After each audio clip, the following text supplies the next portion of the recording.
Meeting to order. Councilman Sabaluka? Here. Councilman Garrett? Here. Councilwoman Sanchez? Here. Councilwoman Meza? Here. Council President Nagamani? Here. Please rise for the salute of the flag and remain standing in memory of the entire police officers and constables. To the flag of the United States of America, and to the republic for which it stands, one nation, under God, indivisible, with liberty and justice for all.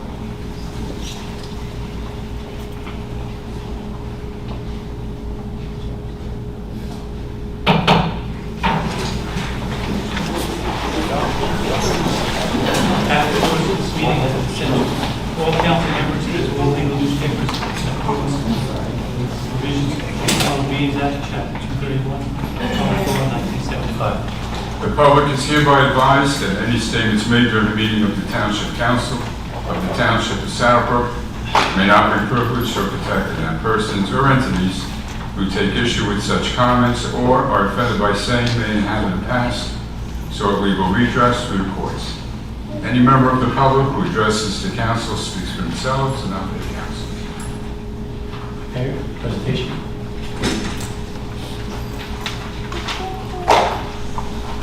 Good evening, everyone, and thanks for coming. Tonight, I'm very proud to announce the promotions of Rebecca Rivero, Police Lieutenant, and Irving Gutierrez, Sergeant.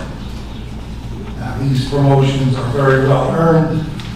Each of them had to take a promotional examination, and which is very difficult. And they both scored well enough to be considered, and that's why they're getting promoted, along with the fact that they both have excellent records, and they were recommended by our command staff.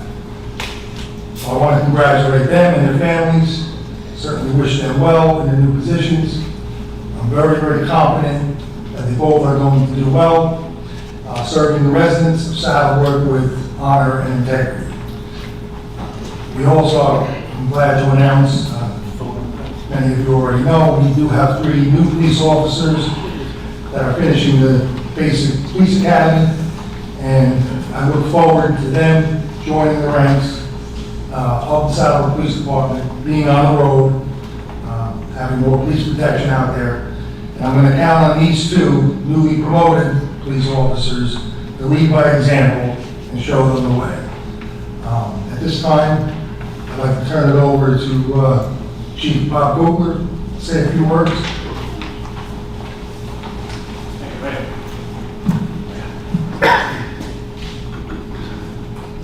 Thank you, Mayor, Honorable Mayor, council members, township representatives, officials, friends and family of 2 very important people tonight. It is my honor to be here. It's my privilege. I've been a member of the police department for 40 years, and I know the history of many, if not all, the police officers, past and present. But tonight we honor 2 individuals, 2 police officers that earned the right to be here tonight. Sorry, Irving, but I know Rebecca more than you. I know Rebecca's family. I know her history. Where's your father? I don't see your father. Is your father here? Okay. He's probably still celebrating the soccer at Columbia almost victory. But anyway, I know Rebecca for many years, probably her whole life, even before she was born, because I both went to school with the mother and father. And Juan Sanchez and Jackie Waller were 2 important people, members of my class. And I know what history you come from. But even more than that, I know your history in the Saddlebrook Police Department. Irving, I know you too. I know you didn't want to leave Hudson County when you came here to Bergen County, but I know you made the right choice. Irving is a guy that is always smiling.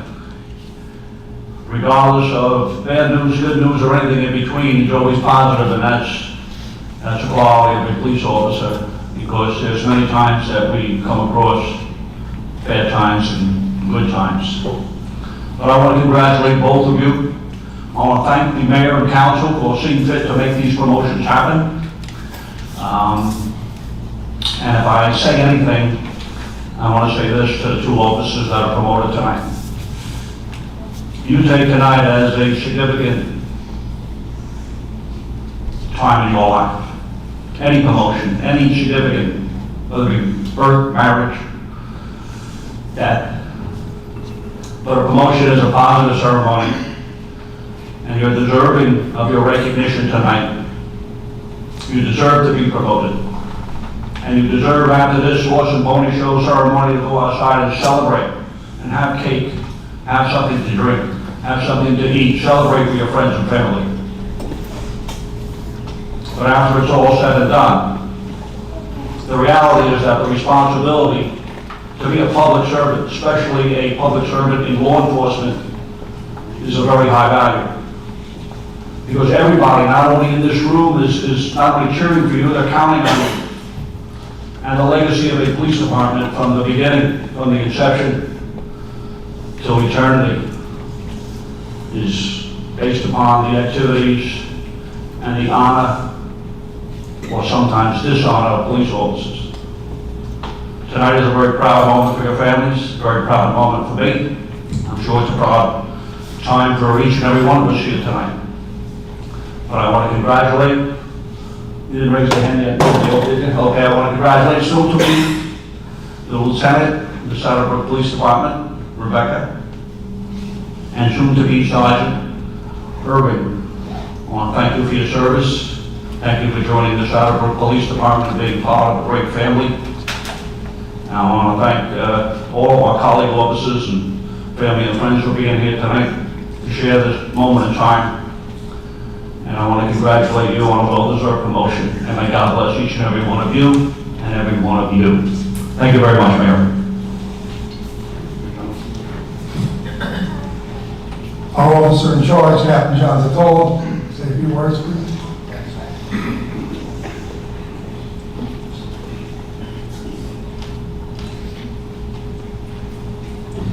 I'll be brief, everybody, because I know we have a lot we want to get to. I just want to recognize all the officers from our department who came tonight. Thank you for supporting the officers and supporting our police department. It's really great to see. Thank you to the mayor and council for these promotions tonight. Very much, thank you. Good evening to family and friends who are here to celebrate the promotions of Sergeant Rebecca Romero and Police Officer Irving Gutierrez. Well, I'll just say briefly, because I said I would be brief.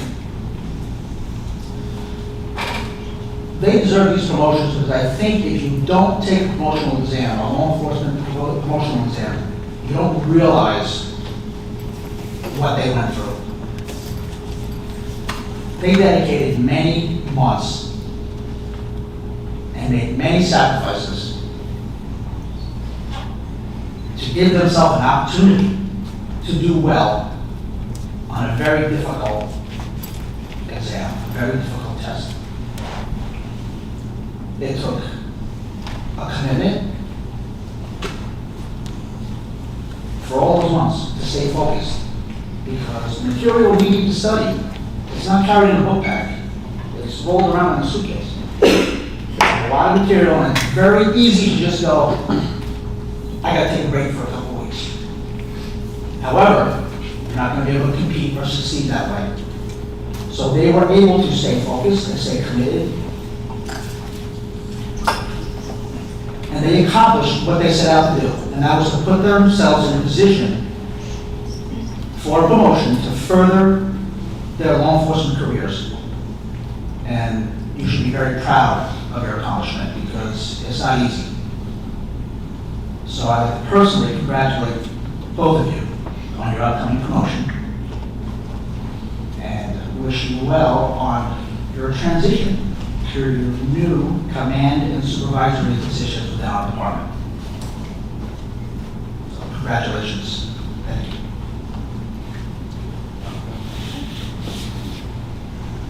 Okay, let's get this done. Rebecca, you're first.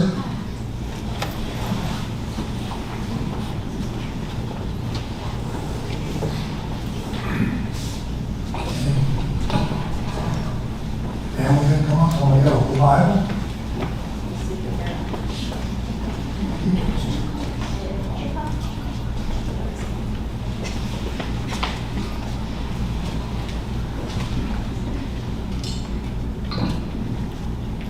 Raise your right hand. Left hand on the Bible. So this is the oath of office for a police lieutenant. So repeat after me.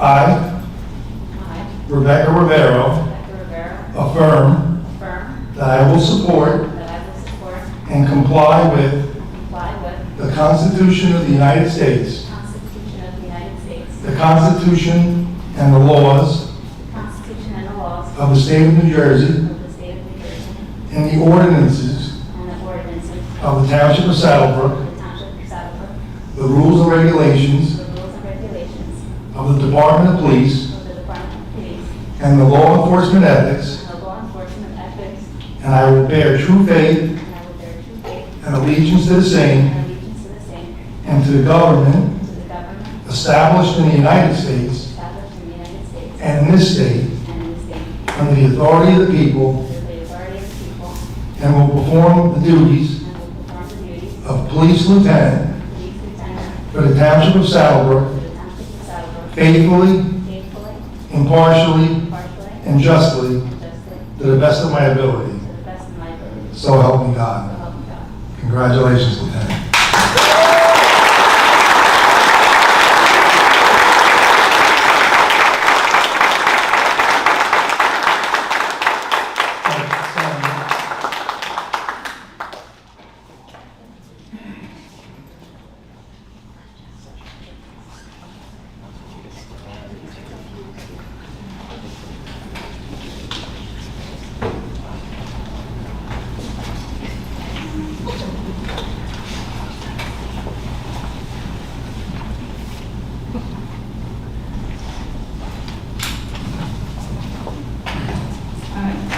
Hello everyone, thank you for being here in support of myself and soon-to-be Sergeant Gutierrez.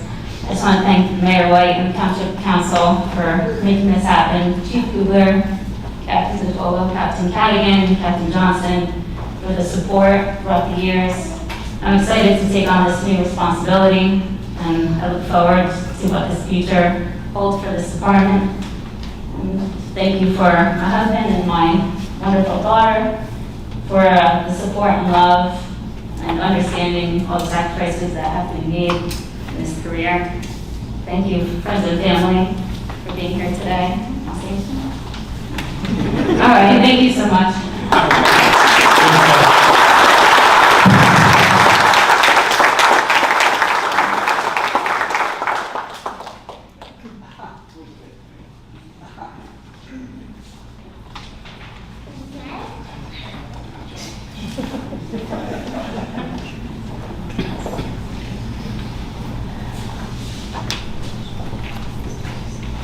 Okay, you ready, Irving?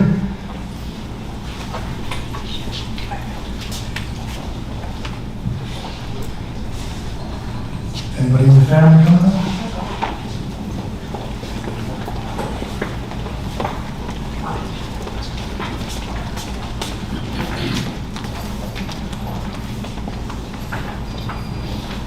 Okay, you know the drill already, right? Right hand, left hand on the Bible. Okay, this is the oath of office for police sergeant. I, Irving Gutierrez, affirm that I will support and comply support, and comply with the Constitution with the Constitution of the United States of the United States and the Constitution and the Constitution and the laws and the laws of the state of New Jersey of the state of New Jersey and the ordinances and the ordinances of the Township of Saddlebrook, of the Township of Saddlebrook, the rules and regulations the rules and regulations of the Department of Police, of the Department of Police, and the Law Enforcement Code of Ethics, and the Law Enforcement Code of Ethics, and that I will bear true faith and I will bear true faith and allegiance to the same and allegiance to the same and the government established and the government established in the United States in the United States and in this state and this state under the authority of the people, of the authority of the people, and will perform the duties and will perform the duties of police sergeant of police sergeant for the Township of Saddlebrook for the Township of Saddlebrook, faithfully, faithfully, impartially, impartially, and justly, and justly, to the best of my ability. to the best of my ability. So help me God. Help me God. Congratulations, everyone.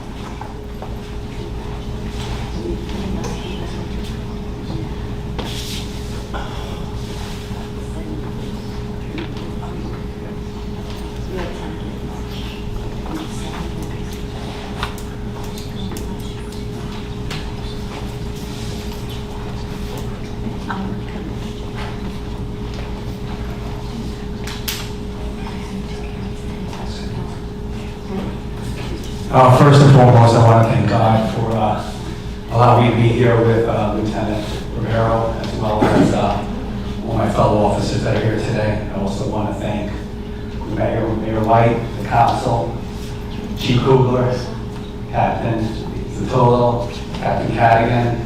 Special thanks to my lieutenant. Chucky's been amazing to me, so he's actually molded me very well, and I definitely look forward to working with him. And also my squad. Special thanks, especially to my family, but more so my wife, who's always had my back and always believed in me. To my 2 boys, my daughter, my granddaughter, could not ask for anything more. And also I want to thank the Township of Saddlebrook for believing in me, and I look forward to working and serving the community. Thank you.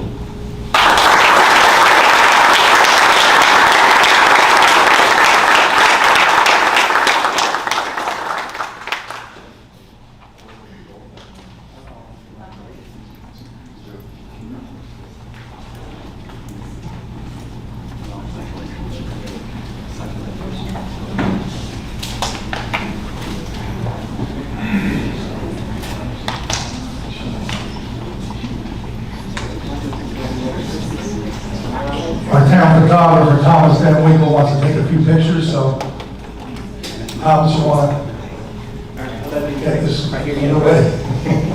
Here, you and, here, Rebecca. This time we'll take like a 5-minute break so as we get ourselves together. We'll continue the meeting when it's finished. Congratulations today.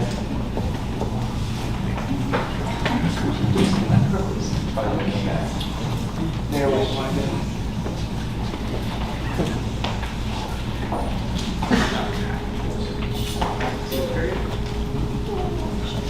Oh, we can do one.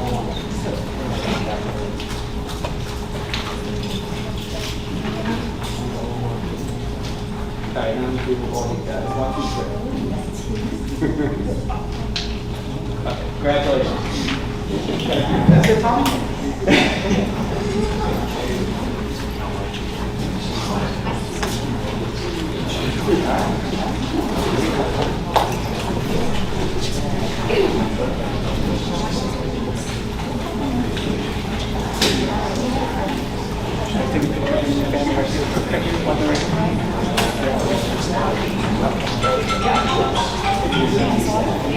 If anyone would like to leave the meeting, you can.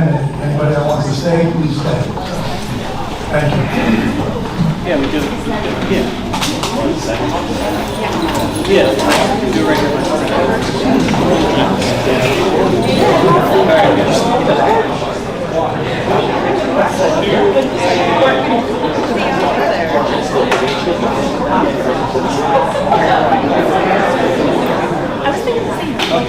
Congratulations.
I was just talking to Jake before I got hold on.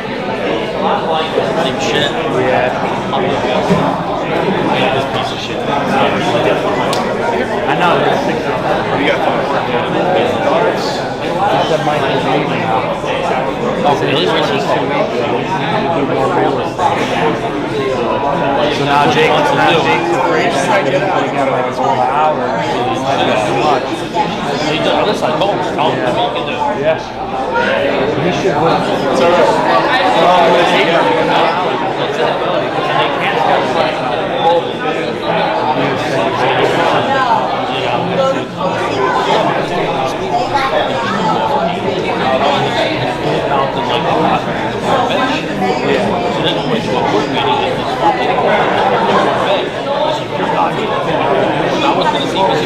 I was cutting grass. I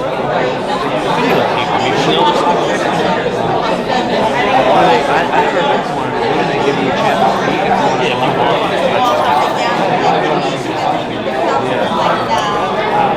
I haven't stepped foot in this room yet.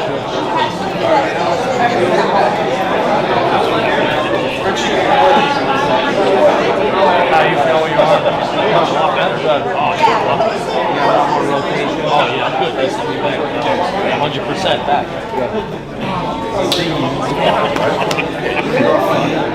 It was funny because I got to go to the vaccine. I'm like, slim in the tree. I'll see you later, Ralph.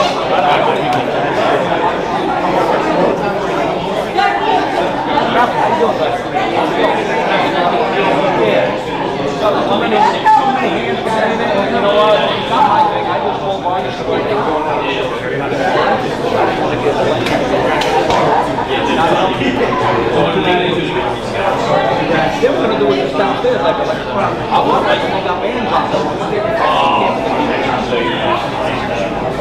I think they're free though, it's a grant. But honestly, Mark, you kids, it's not really nice right now, you don't really want something now. And also we should have more trees too. I agree. Well, that's what she wanted to do, she wanted to do trees, the big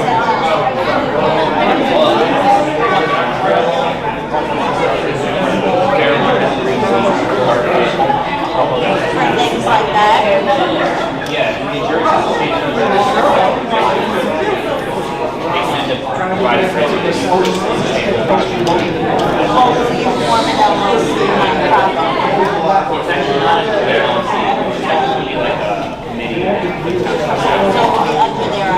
Yes, exactly. Like in Fair Lawn.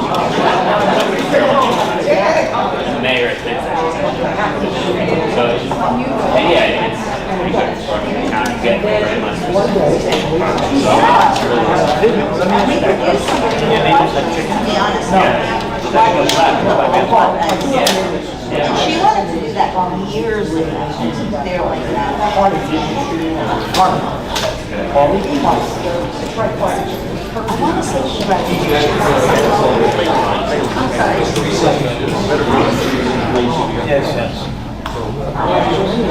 What? I am not asking anything. I don't speak at those meetings. I told you I'm shy before. Pick it up. Go back. If they're raps, they think they're nice. Yes.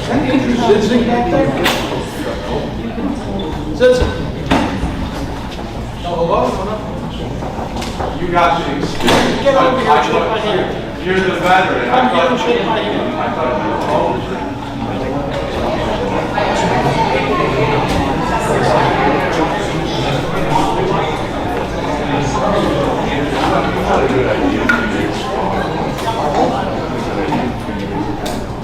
So I'm an advocate for like residential, obviously the laws are but I'm interested in advocating for this kind of way, where like the pole is not visible from the side, it shines down. I just got this at my house. No, we're all close together. It's in the rules. Yeah, I've seen that, the new like, yeah. Moving to order. Councilman Saluda? Here. Councilman Garrett? Here. Councilman Sanchez? Councilman Mazur? Council President Condomala? Here. Motion to open the meeting to the public for 2024 budget hearing. Motion. All in favor? Aye. Meeting's now open for the budget. Anyone wishing to speak? Question, is this the second reading? What are you doing? Here. It's a public hearing on the budget. That's what I'm saying, this is the second reading. Yes. I'll be here. Yes. All right.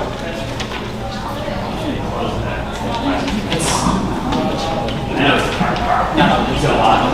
Oh.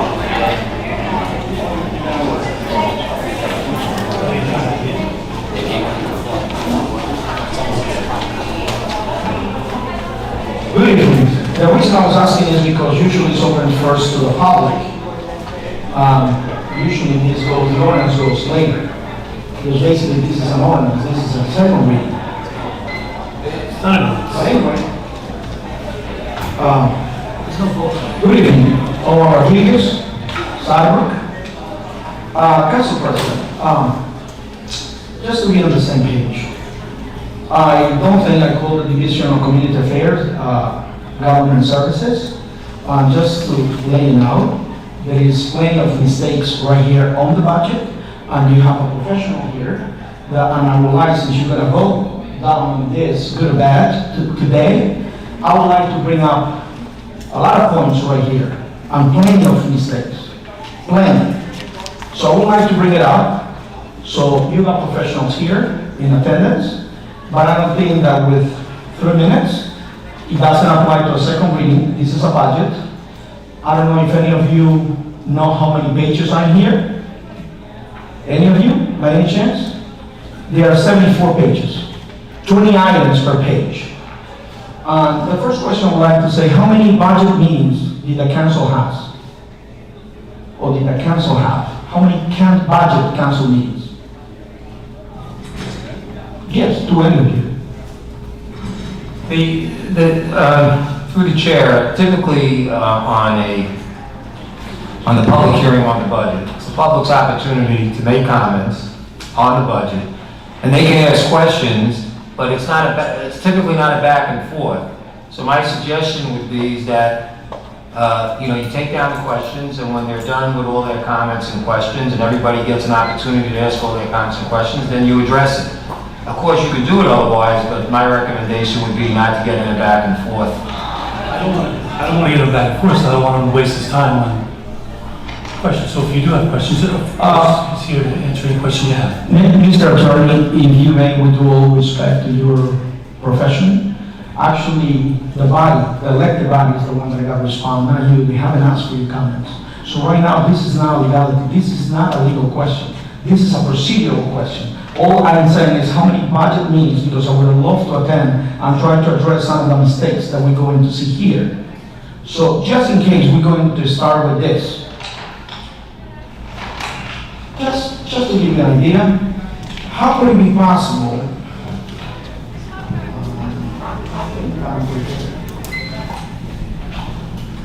Okay, this is for me. President, if you would allow me, I'm going to draw this document. So we're on the same page, and someone is going to the residents, not to the residents. Come on, stay there.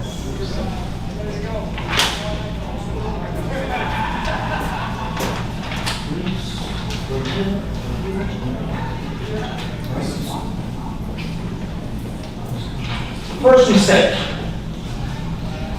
On the budget, we are saying, I'm talking about the ordinance 1715-21. One of the mistakes it says that the minimum pay for labor at one is $25,000. And the maximum pay for labor is $102,500. Can someone explain that to me? Who's checking this paperwork? We have so many professionals. It doesn't even meet the legal wage, the minimum wage. That's the That's the basic salary, 25,000. But then you just read on the labor one, underneath that, what it says? 33 hours per hour is the minimum. No matter how you slice it, it is impossible to achieve $25,000. So it's outdated. These things, this paperwork need to be changed. And how could it be that the minimum is 25 and then the maximum is $102,000? We're gonna find plenty of mistakes right here. This is against the law. $25,000 doesn't even have the minimum wage. So who's doing the job? But this is just to begin. This is just to begin. Yeah. In the other page. Okay, I can address that through the chair, if you would like me to. So, as is very common with municipal governments, they establish a salary range in the ordinance. They set a minimum salary and they set a maximum salary because the employees, depending on what level they're at or how many years of employment they have, as we all know, in any job that you have, you get an increase every year. So rather, actually, it's a cost-saving move because if every time you change someone's salary, you had to do an ordinance, you'd have to reintroduce the ordinance, you'd have to pay for the advertisement, you'd have to have an adoption. All that takes time and money, and as we know, it's human nature, when you're getting a raise, you'd like to be put in effect as soon as possible. So by having a minimum and a maximum salary ordinance, where I set forth in the budget, it allows the governing body by resolution at a council meeting to vote to establish the salaries of the employees. If the employees are part of the collective bargaining agreement, so that they're covered by a contract, that allows the salaries to be automatically implemented in accord with the contract. So again, this is all common practice in municipalities throughout the state of New Jersey, and it's not a mistake as been stated by Council President, with all respect to the legal attorney right here, I don't think that he should interfere. I don't think that he's understanding what's going on right here. Well, my point is $25,000 is impossible to pay any new employee. That is no way, by no means, that you can get me a $25,000 under the minimum wage. So that is wrong. That's what I'm trying to point it out. Another thing that I want to point out on the other paper that I just gave you, and please, Mr. Attorney, just let me deal with the council that they are going to vote upon this budget. Thank you very much. Okay, I'm sorry. So, I'm excuse me, sir, I have the floor right now, I Council understand. President. Council President, just if I, That's what they're here for. and if I may, Right now- and if I may, I don't take direction from you, I take it from the council president. If he wants me, as you saw the first two times, I asked him if he would like me to address your question, he said yes. Mr. Attorney, you You're just not, out of the chair. you know, Okay. can I, when you talk, nobody interrupts you. Go ahead. Just common courtesy. You may not agree with what I say, I may not agree with what you say, but let's set a good example for the public and let everyone speak without interruption. So as I was stating, I don't interrupt you. I ask the council, I go through the council president. If he says to me he does not want me to answer the question, I won't answer the question. But if he tells me to answer the question, then I'll answer the question. All I'm addressing, Council President, I'll leave it up there because there's another problem. But if anyone, including the attorney, needs a calculator, I just bought a new calculator so they can make the numbers. Can someone just prove it to me that $25,000 exists in the township of Southbrook? It is impossible. No one can be paid. Otherwise, we'll be against the law. If you're working part-time. All right? Yeah. No, because all these are full-timers. All these are full-timers. All these are full-timers, so it's no way. That's number one that needs to be corrected. Another problem, business administrator.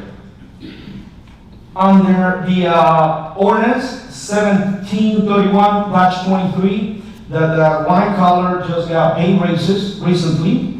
We can see the business administrator $6,000.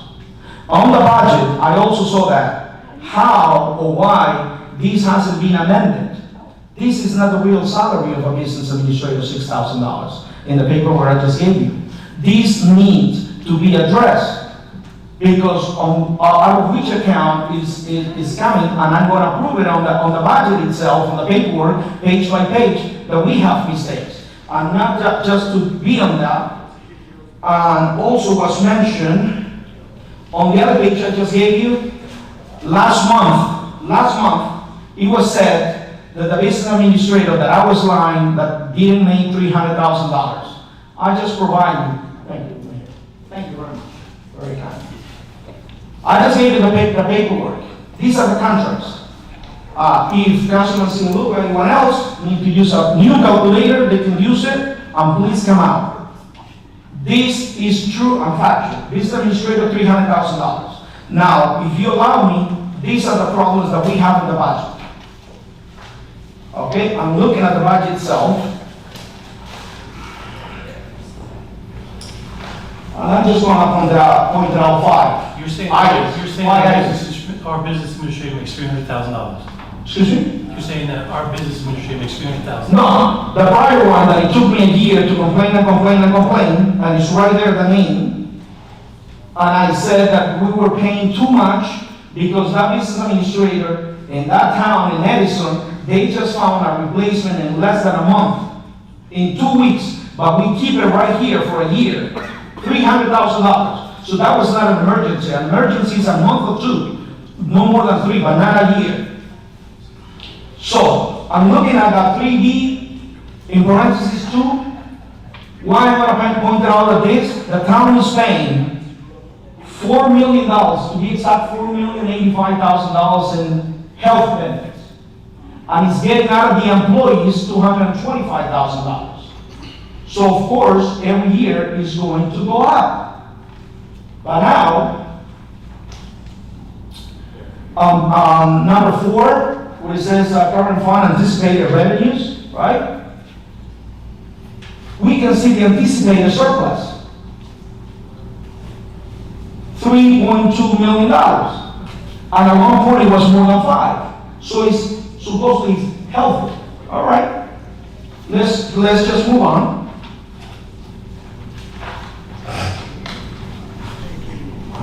Here. Okay. There we go. I'm going to go into number 12. Please. Can someone explain to me some? No, I'm going now in the real budget. I'm in the real budget now. Right here. 74 pages. Right here. Number 12. Can someone from the council, that they're going to vote upon this budget today, or tonight. On 2023, on the first line item, we pay $154,000. Now, well, for 2023, we budget $120,000, but we spend $154,000. How can we do that now? We are budgeting $300,000. Are the salaries and wages? Can someone please explain to me?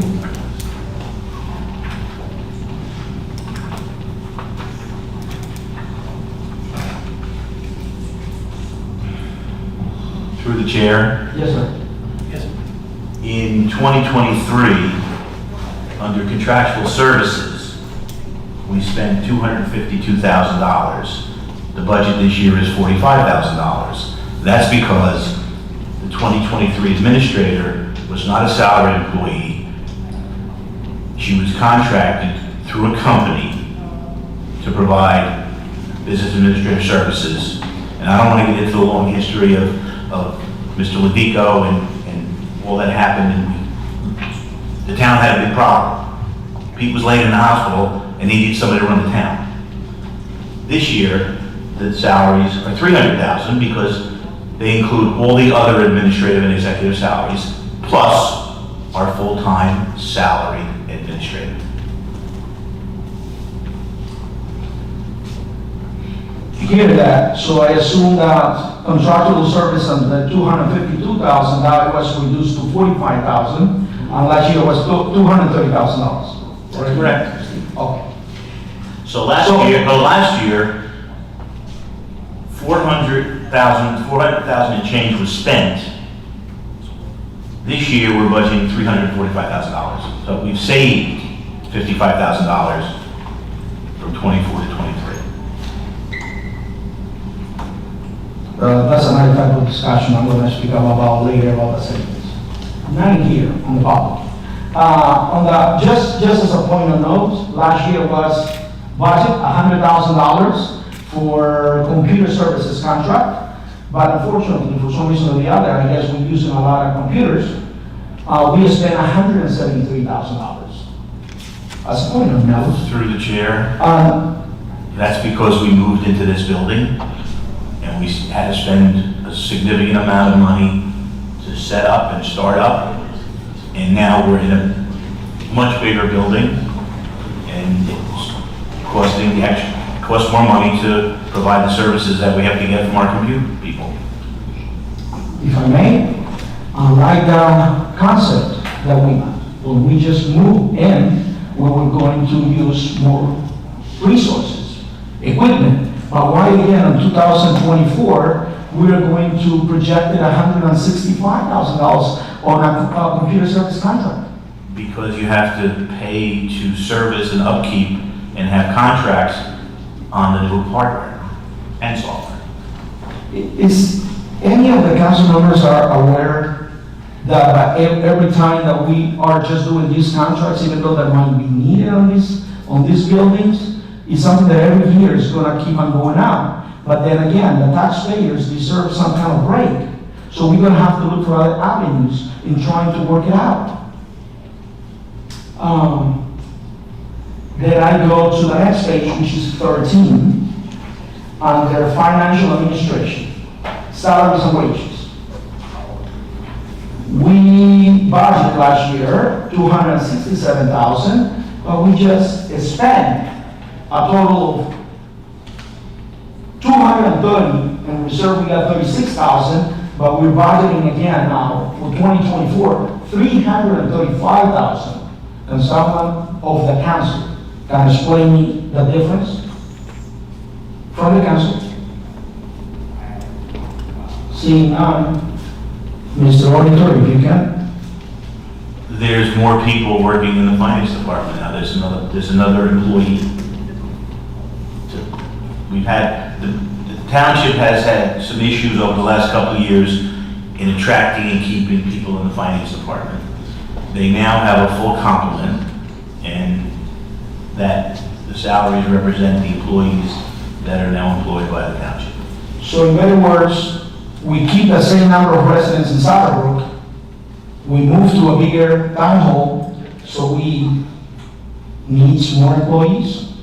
The work is the same, whether you work out of a castle or out of a small parking lot. But anyway, I'll keep on going, it's not to do it.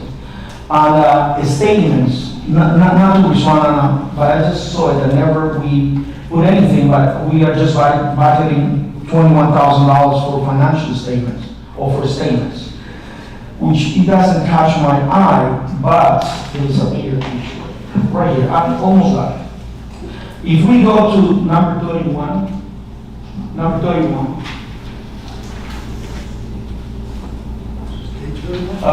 page 31 is dedicated water utility budget. Right?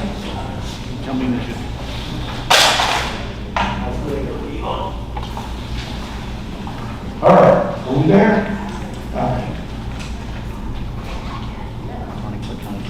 I asked before, in the month of April, month of May, if we have received a letter from the water company if they were increasing the numbers. I couldn't see no letter. But in 2023, we have a surplus of $500,000. On 2024, can someone from the council explain the residents the surplus of $215,000 plus underneath under rent additional, it shows $361,000. Can someone from the council please? Anyone? You guys are gonna vote on the budget, not the professional. The professional just put it together. It's your duty. That's your main responsibility as a council. Through the chair. The surplus at the end of 2023 in the water utility is $215,000, not $500,000. So, it's right here on time. $215,000. I just mentioned 2023, the surplus that is shown is $498,000. That's what was used out of the surplus that was at December 31, 22, that was used in the 23 budget. Okay. At the end of 23, there was $215,000 in surplus in water, and we're using the $215,000. Now, in terms of the rents additional, it's not 361, it's 381,450. 381,450, and we hadn't had an increase, we hadn't increased our water rates in 4 or 5 or 6 I years. think it was 2019. 2019, so in 2019. almost 5 years. We have gotten increases for the purchase of water of anywhere from 3 to 5% a year since 2019. During COVID, we didn't raise the rates, the township didn't raise the rates, because we did have surplus, and we used it judiciously over 3 or 4 years in order to not raise the rates, specifically because of COVID. There was the state moratorium on selling liens for water utilities. So we waited. We increased the rates, I think it was in March or April of this year, for this year, to supplement the budget, to add enough revenue to balance the budget, so that the utility users, not the taxpayers, would pay for the operation of the water utility. If I may translate what the gentleman just said. The utility users, all the residents are utility users. All of us are utility users. All of us. And in 4 or 5 years, it's not even semantic, because this is where I'm going, Steve. 4 or 5 years, the waters might not increase. But why? Because we are generating revenue. This is a surplus already of $215,000 that we have. And we're using it. Yeah, okay, you can use it, but then again, there is no need to generate revenue because we're making money out of the sale of the water. Hold on, Steve, 1 second. Steve, because you don't know the thing right here. Back in April, I was here, and I was told, and it's on the minutes, that we don't make any dime from the sale of the water. The point I'm trying to make to all the Saarbrück residents, there is no need for a water increase. But again, they are using it as a revenue to have a surplus to pay other bills. Then we should say it the way it is. Because right now we are not broke, we're not a deficit, we are just generating. If we didn't raise the rates and we weren't able to balance the utility budget, we would have to have taken $381,450 from the current fund budget, from the taxpayers, in order to balance the budget, because under the local budget law, the budget has to be balanced. And again, we've had increases in not just water purchases in the water utility, just like everybody else, we've had increases because of inflation and health insurance and salary increases over the last from 2019 to 2024. But we didn't raise the rates. We had surplus. We utilized that surplus over 5 years, and now the rates had to go up to balance the budget. It's that simple. It's not nefarious. It's not whatever you think you think it is. It's the way government works. If that's the way the government works, I feel sorry then for all seniors that got property tax freezes, but they don't have freeze on the water rates increase. Whether they use the minimum or not, they're gonna be hit with increase. So would you suggest that the taxpayers that don't have a property tax freeze pay additional money to subsidize the water utility so that the users are not paying their fair share? You can't have it both ways. I'm not saying that. I have better ways to do that. Actually, you should tie your belt in all points of this budget. There is a lot to do in this budget. Believe me, there is a lot. It's a lot of fat, and enough is enough to just go out after the taxpayers for all these bills and try to hire as many people as they can. If we can just do a more efficient job, I believe that the budget could be much, much better. Thank you for listening to me. Have a great day. I'll be back. Thank you. Just to clarify, we're not voting on the budget tonight. You are. You are. There's a resolution to amend the budget. To amend it. For two technical issues brought up by the state, and the amendment doesn't rise to the point where it needs to be advertised and have a separate public hearing. So, once the public hearing is closed, you'll entertain the resolution to amend, and once that's adopted, you'll entertain the resolution to adopt. Two-step process. Correct. And not unusual, during the technical review by the state, they find stuff.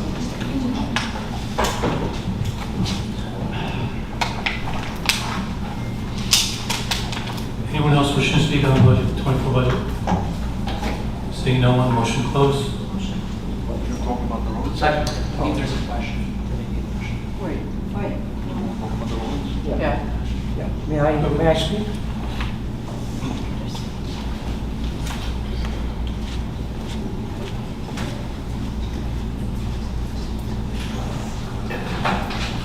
Hi, good evening. I'm going to give a student. I live at 16 Harvard Place, Southwood. I don't know if this is the venue to open up this discussion, but I have a video that I'd like to share with the community about what I see as an ongoing problem of infestation with rats. We'll give you time. This is just on the budget, but if you have a seat, we will give you time to speak on it. Yeah, the only thing I want to mention is that I have been in contact with Tracy from the Southwood Board of Health and also with Lisa from the Brook Township Control. And as I see, one of the problems is that there are certain people in the neighborhoods that are not maintaining their properties. That's another issue. But I don't know the extent of the problem itself, other than the fact that what my video shows that in my neighborhood, on my street, that obviously there's a serious problem. I lived in Southwood for 53 years, and I've never ever had a rat problem. Okay?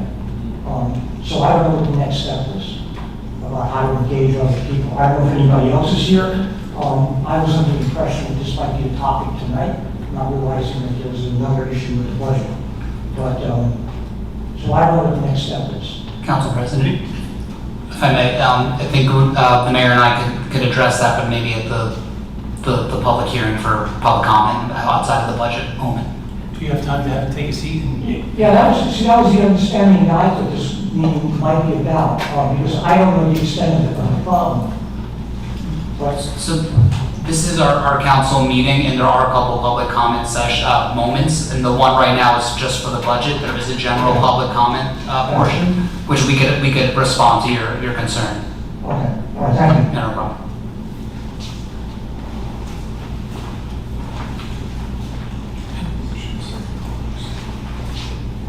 There's a second motion to close? Second. All in favor? Aye.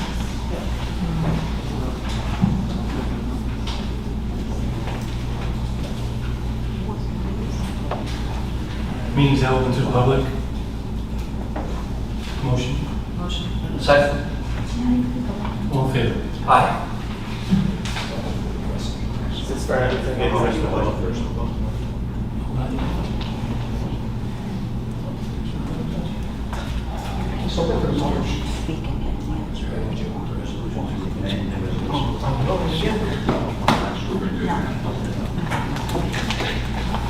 Did you guys make a motion?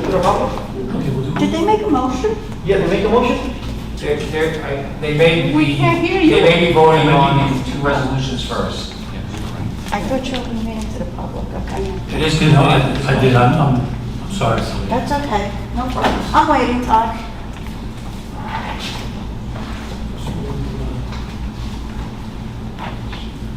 We have resolution to amend the budget. It's an amendment, which our order probably explained.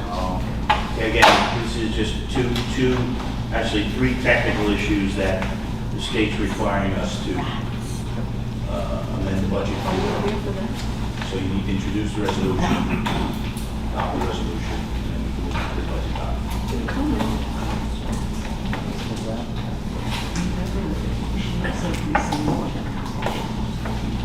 Need a motion? Second. All in favor? Aye. Mr. Scatino, should that be roll call? Yes, do roll call. roll call on the two resolutions involving the budget. Councilman Simaluka? Yes. Councilman Garrett? Yes. Councilwoman Sanchez? Councilman Mazer? Yes. Council President Harden? Yes. Next is the resolution to adopt the 2024 municipal budget. Motion to adopt. Motion. Second. Roll call. Councilman Simaluka? Yes. Councilman Garrett? Yes. Councilwoman Sanchez? Yes. Councilwoman Mazer? Yes. Council President Harden? Yes. Thank you very much.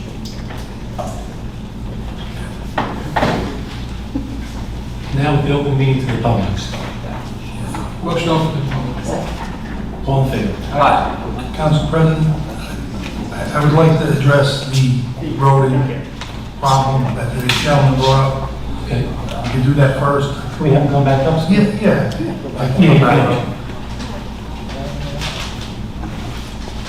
Did you want to see the video? I think many of them have seen the video. The video has been out there. Yeah, certainly Bergen County Animal Control is aware of the problem, okay, and also the people inside. Yes, sir.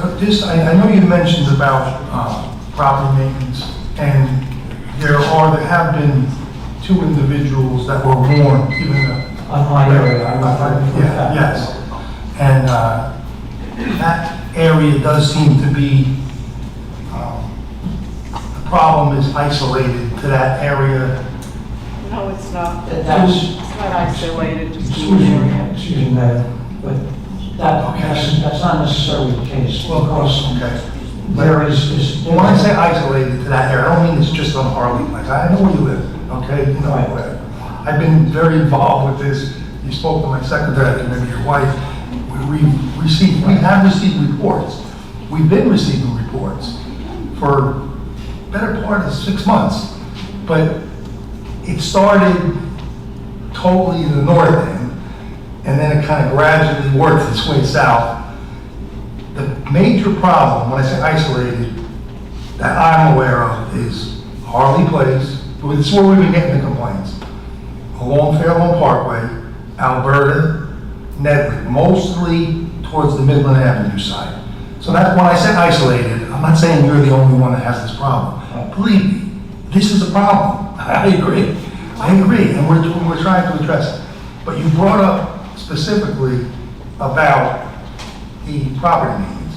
Yes, property maintenance is important, because if the property is, if you have a lot of garbage around, if the rodents can get inside your garbage pail, if you have places where they can burrow under, like in your case, I believe it's under your air conditioner. that obviously is not, that's something that's not a problem, you know, it's under your air conditioner. But other people have piles of wood, other debris, and it attracts them. So food sources attracts them as well. If you have a bird feeder, if you have a bird bath, because they need water, so they'll go drink the water from the bird bath or freestanding water puddles such as that. So that's important. So it's important to keep the property in a good state, that it doesn't, we're not harboring, we're not drawing them to that location. But as far as what you need to do, you're on your property, what I would recommend is you're gonna have to hire an exterminator to come in. I understand. Mayor, listen, I completely appreciate what my responsibilities are. I know that, okay? I've been trying to deal with that alone, okay? Trapping the animals myself, okay? We're trying to be in contact with an exterminator to deal with this problem. But the problem is bigger than just my block. Yes, no, I agree, and we have. If I may, Yeah, sure, I don't think. when I spoke to Tracy, okay, we discussed this, okay? One of the things, and also with Lisa, about sending out a letter to our neighbors, to give them a heads up about what's going on. We did do that. Okay, That was we did. done. Now, as I understand it, the letter that went out, okay, was only sent out to people on my block. Because when the letters went out that day, I walked around my entire area, okay, and we're the only ones that received the letter. Now, you know my block, okay? I'm perpendicular to the center, okay? up the Yes, I street, know okay? that, yeah. And you know there's the town store, okay? There's the Chinese restaurant, okay? I don't know if anybody goes up there to inspect them periodically to make sure they deal with their garbage, because I know those areas. The health And they're department not as does, yes. clean- They're not as clean as they should be, okay? Now, I personally haven't seen any infestation up there, okay? But then I don't have a camera there at night to see what's going on, okay? I know for a fact in my block, because I have cameras out there, to try to find out how to deal with this problem. Because when the rats that dug under my air conditioner, right, there were 2 adults, okay? And she gave birth to 5 offspring, okay? They multiply very quickly. Very quickly. Reduce very And fast. those 2 individuals, within a year, going to have thousands of offspring. Very true. So it's we're talking about an exponential growth over a relatively short period of time if these things aren't dealt with immediately. And that's my concern. In It's not fact, just- yeah. Tracy mentioned to me, I guess she had a really good idea about bringing up to whomever, about having maybe the town's exterminator, if somebody called in, like in my case, if I was able to call in to the town and say, look, I have an immediate problem, that it was dealt with immediately, it might help to reduce the population. Because I know one thing is that of the 5 that she gave birth to, okay, as far as I can tell, and I'm not 100% confident, that 4 of them I trapped or killed, right, in a relatively short period of time. But there's 1 other individual and the 2 adults I can't track. They will not go in because they're sensitive to it. They're not dumb animals. They know how to avoid traps. So this is a serious problem. So you're taking care of it yourself, right? That's. Well, Right. these I haven't dealt with the adults. The adults are still out there, okay? And I see them since the 11th of July until last night. One of the adults keeps showing up to one of the traps that are set by my shed, but refuses to go in to feed. Yeah, I believe that, I understand what you're saying. As far as notifying the public, I do believe it's out there. We do have something, rat control measures that are on our town website. When we do get calls, we have been getting calls, and like I said, most of the calls are from that, I don't want to say isolated because I guess that's the wrong word, but in that immediate area there. So, but, yeah, we could go further, we could mail a letter to everyone. Well, listen, You know, in town, I mean, there's things we can do. I don't know the extent of the problem, okay? I just know what my immediate problem is, okay? But there is this web page called Anonymous Mothers of Sarah or something like that. Yeah, and that's a good thing, because but they're getting it out there, that's a good thing. You know, and it's not misinformation, they're correct. And the town is confirming that when people call. Well, the gentleman at the end made a comment, which I think was a good idea, so maybe there's gotta be an open meeting about it. About trying to find, well, what's the extent? Is it just Alberta? Is it Harbor Place? That's one thing. Well, we're doing that behind the scenes. I mean, if you think, I wouldn't be opposed to a meeting, but I don't know. I mean, let's talk to the council. Maybe it's something they might want to do, but I don't know if it's necessary. I think we have to just get the information out there, take it seriously, which we are. And this is not a problem that's just settled, by the way. This problem has happened. It started up north, Wyckoff, Ridgewood, Fairlawn. Fairlawn was right before us. And really our problem from what, because I've spoken to exterminators that come out and that have serviced our area. And it seems like the problem that they're saying, the experts are saying that when Fairlawn was on Route 4 and they were digging in the road, they were changing drainage in the catch basins on Route 4, that's when the problem came south to us. I know Maywood's got a problem, because it's out there. Montclair, which is not really Bergen County, but so maybe we shouldn't say that. But Maywood is going through the same exact thing we're going through now. And I'm sure many of the other towns. So to piggyback off what you just said, okay, about the extent of these animals moving about from one town to another, okay?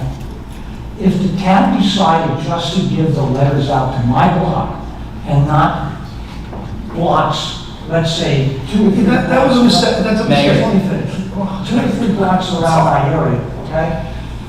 If those letters might have gone on to them, right? Those rats travel at least 100 to 200 feet from their nesting area. I know that for a fact, okay? So it's not just party place and that block, okay? I'm not convinced that it's not further than that. I agree with you. I just said that.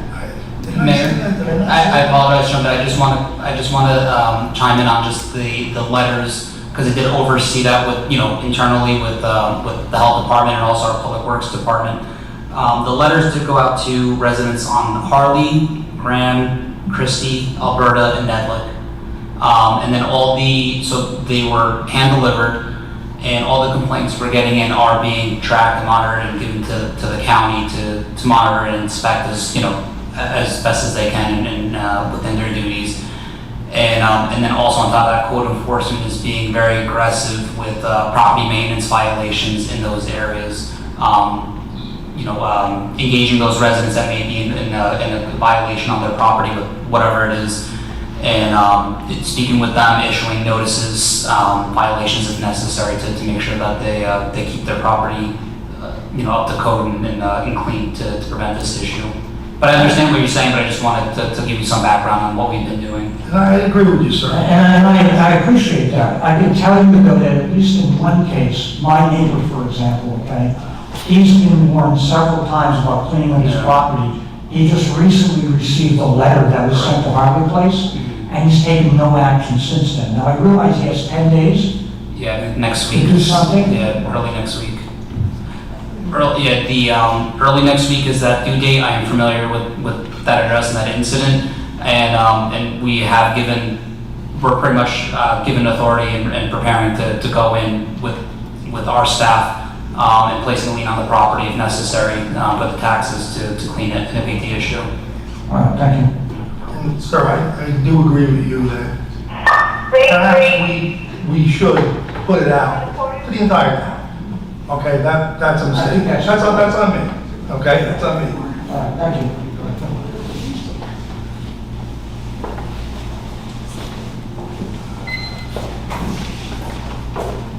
Andrew Judges, 337 East Street. I'm running for council in November. I just want to wish everyone a safe, happy, and healthy summer. Thank you.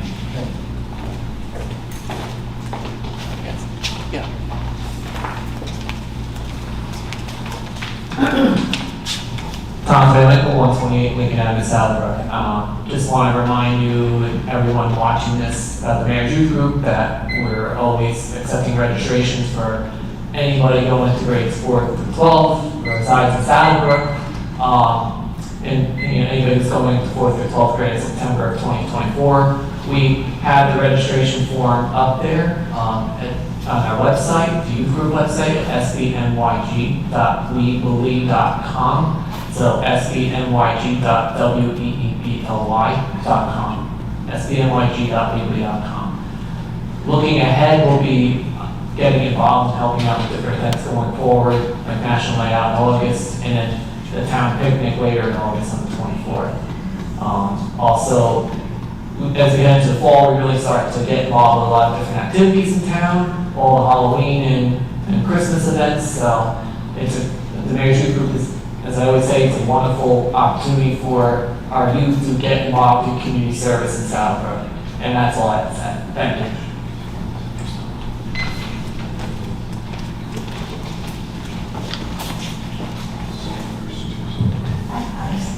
Sylvia Zottarelli, 236 Lindsay Ave. I have a couple of things. First, when you refer to a traffic study, who does those traffic studies? Police department. Okay. Does there have to be accidents involved to request one? Because where I'm going with the light red out here, right by Mayhill, when you're coming at Mayhill and you get stopped by Acme, I almost got creamed 3 times this week. The left lane tells you you can make a left and then go right. The right lane, you're going to the left and you're staying in your lane, then the left lane comes over, and if you're not paying attention, you're gonna get creamed. The signage clearly says, once you turn that in, you can go left or right. I think that should be looked into, because I did almost get creamed 3 times this week.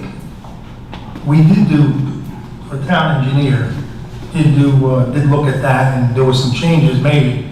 I don't know, Bob, if you want to speak about it later, or? You're coming on Mayhill?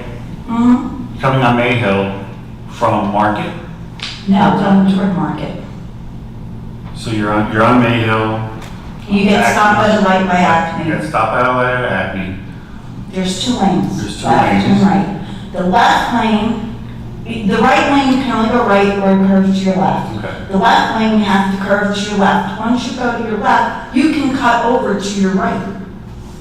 So if you're not paying attention and you made that curve, you're gonna get creamed. By somebody else in the lane next to you? Yeah, cutting over because they wanna make the right. That lane should, in my opinion, be strictly left lane and the right lane should be straight or right. They'll still do the same thing. No, because if you're turning, you're not going to cut over to the right. That lane is going to be strictly for the light up on Market to make the left. I know exactly what you're talking about. Try to beat the light. Well, all right. I'm just saying, that's one. The second thing is, we're like almost 4 weeks into summer, and the racing behind Walmart gets worse every freaking night. Which leads me to my other issue. I received a letter that Walmart is looking to, I guess, expand again. There's no time, date, or meeting on this letter. I have no idea. It came from an engineer. They're talking about adding another, a compactor and a loading dock. Do we not have a right to come and voice our opinions or hear? Because there's no time or date or knowledge of anything where to go for this meeting. And with all the issues Walmart has in the back, I really think this should be looked into. They would have to do that in order to do it the right way. I don't know what the letter says. I will show it to you. I don't would know, have I don't know heard it. anything about it, so. Okay, well, all the residents got certified letters. It's from Bowler. From And Walmart? it's, I mean, Walmart representing Walmart? I guess so. Like I said, there's no meeting, date, time, place, nowhere to go voice your opinion. It's telling you what some of their plans are, which are very concerning. I live there. I deal with the garbage now. They're gonna have to, they can't just do it. They're gonna have All to- right, well- And then they're gonna have to do it, follow the procedure, like you have in the past. Yes, through the chair, just as the mayor stated, by statute, if you appear before, whether it's the planning board or zoning board, you have to give notice to a certified mail, or it can be hand delivered, to residents within 200 feet. It must state the date, the location, and what the application is for. Now, I'm not disputing what you have, but that notice would be defective, which means that they wouldn't be allowed to proceed, because the first thing that is done at those meetings is they have to provide proof of notification. And not only do they have to give the notice by mail to the residents within 200 feet, but they have to put a notice in the newspaper as well. And if either of those notices do not have the date, the time, the location, and what relief they're seeking, the notice is defective. Even if they got approval, the approval would be void if challenged, and the board would not allow them to go forward without the proper notification. So again, I'm not doubting that they didn't put it in that. All I'm saying to you is that notice, if that's all they do, it's defective, and they won't be allowed to pursue their application. What they might be doing, Sylvia, I have a feeling, what they might be doing is they may be testing the water. Because is there any number on there to call? Because if you recall the last time, Walmart was gonna do that loading dock, and then there was so much resistance to it. I was there. Right, they backed away from it. So maybe they don't wanna go through all that and pay professionals to draw up plans. They wanna see what the temperature is before they do it. Understandably, but how can they see that when they don't give you an opportunity Well, to? maybe there's a number there to call? Through the chair. Well, again, just to be clear, if it's a concept, if it is a concept where they're not seeking approval, they're just presenting something for board input, that you would not have to get individual notice on. It's only if they submit a formal application. So again, if they're going there, just not submitting a formal application, just would like to get the board's input if we were to pursue something like this, that you would not get the notices I just described. Okay. Through the chair. Is, what you got, Sylvia, was it something that was titled notice of meeting, or was it simply a letter from an engineering firm? Because generally, the letter, any kind of notice or letter would come from an attorney, not from an engineer. Through the chair. We just received something too, and it's either environmental or wetland. They're applying to the state. It's not us, but we were notified. It's a flood hazard area verification and a flood hazard area individual permit for Walmart, the proposed takeover addition, lot number, Township of Southwick, Bergen County, and then it has a file number, New Jersey file number, that's it. And it just starts off with, dear sir or madam, and goes into what they want to do. Yeah, that's not a formal notice. That means that they would have to seek approval from one of the boards, either planning or zoning, most likely zoning. And that's not the notice. So there's no meeting that you haven't been invited to because there is no meeting. Okay, I understand that. Why would we get this though, if there's? It might be a state regulation that everyone has to be told of that. I'm not sure about the state regulations, but they might have to send it to all residents in that neighborhood. And I'm not sure it's limited to 200 feet. It could be 500 feet because there might be wetland issues. Okay, and what are we going to do about the racing back there? We're going to call the property manager again? I've already gotten complaints, and I'm sure you have. I have the police department on it. Okay, because, I mean, it's one thing, but when you get woken up 2, 3, 4 o'clock in the morning, it's ridiculous night after night. Oh, I just hope something's done. Thank you.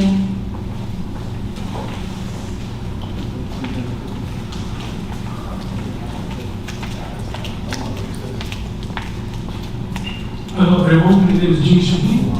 I'm running in the upcoming election for a council member. I wish everyone a happy summer and cool. And thank you. Thank you.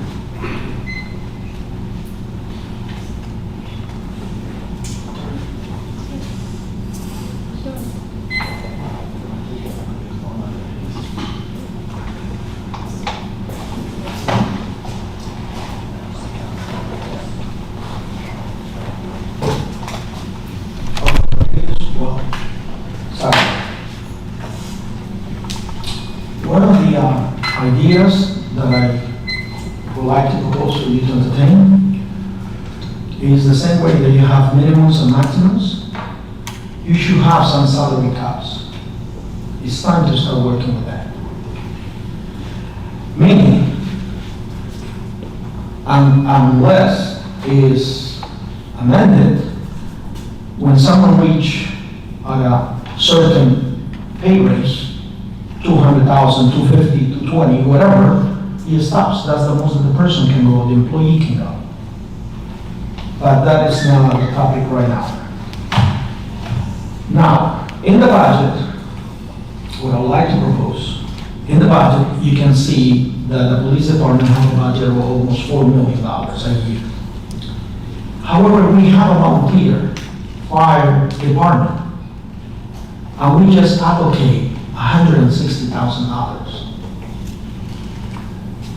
And they spend around 110, 120 in trouble. If you see how much money the auditor's office pay for the fire department, can we institute a plan that automatically we can increase their budget of $20,000 or $25,000 more per year? That's something to be considered. Because back in the day when I was sitting there and they present the idea about the LOSA benefits, because that's the only thing that they get, I believe that that is the least that we could have done for them. So I throw it up there, something for you to entertain for the near future. Again, I still have the calculator for anyone that would like to use it. At the last meeting in June, it was said that the health benefits, to begin, for the audience and the residents. Whoever, if new elected members or new elected council members get elected in November, they will start January 1st with no health benefits. Since Councilman Siluca made a case as an attorney trying to defend his benefit at the last meeting, meaning that that's the only reason why he's sitting there, because of his medical benefits, then I'm going to put entertainment now. And I'm going to ask a few questions. And the questions are as follows. You can stop. If it's true, I'm not if it's answering true, any questions from you. if You it's have true your opinion, and I'm not answering that, anything. excuse me, sir, if you're an attorney, you gotta know that I have it for you. Okay. Ask But me. if you want to Not know gonna the get you answer, answer. I'm just telling you ahead of time. Excuse me, You're sir. wasting your time. You took 20 to 25 minutes to just try to justify your health benefits. But what happened is, even if it's true that you yourself running the plan, you can change it. If elected again, you can include your wife again at any given time. No one can stop you. No one. So, if you remarry someone else, then that new family also will be in your medical plan, and the Township of Southbrook will have to pay. And that's nothing new. It just happened not long ago with an elected official that we have to pay medical benefits for life. When you said that your life expectancy is 10 years, I don't know if you got a magic ball or something to say that you just got a life expectancy of 10 years. But what is more of an embarrassment, and none of the council has... Yes, sir. Could you do this at like a debate or something instead of at a council meeting? This is what I'm Could you just, because chatting to somebody, could you just have a debate? Is that happened? He was for 20 minutes at last meeting. I wasn't here at the last meeting, so. Oh, I'm sorry. I just want to tell you that he said that he doesn't want to be there because he's seen some old people that shouldn't be here in this world. Basically, that's what he said, and that's what he doesn't want to live no more than 10 years. Who is he to dictate how long he's going to be here? My mom is 90 years old. My mom reads with no glasses. My mom dances, and I'm pretty sure that she's not happy by him saying that she doesn't deserve this world. Not just the seniors in Southbrook, but all the seniors around the world. They got a right to leave. I don't understand what you're saying.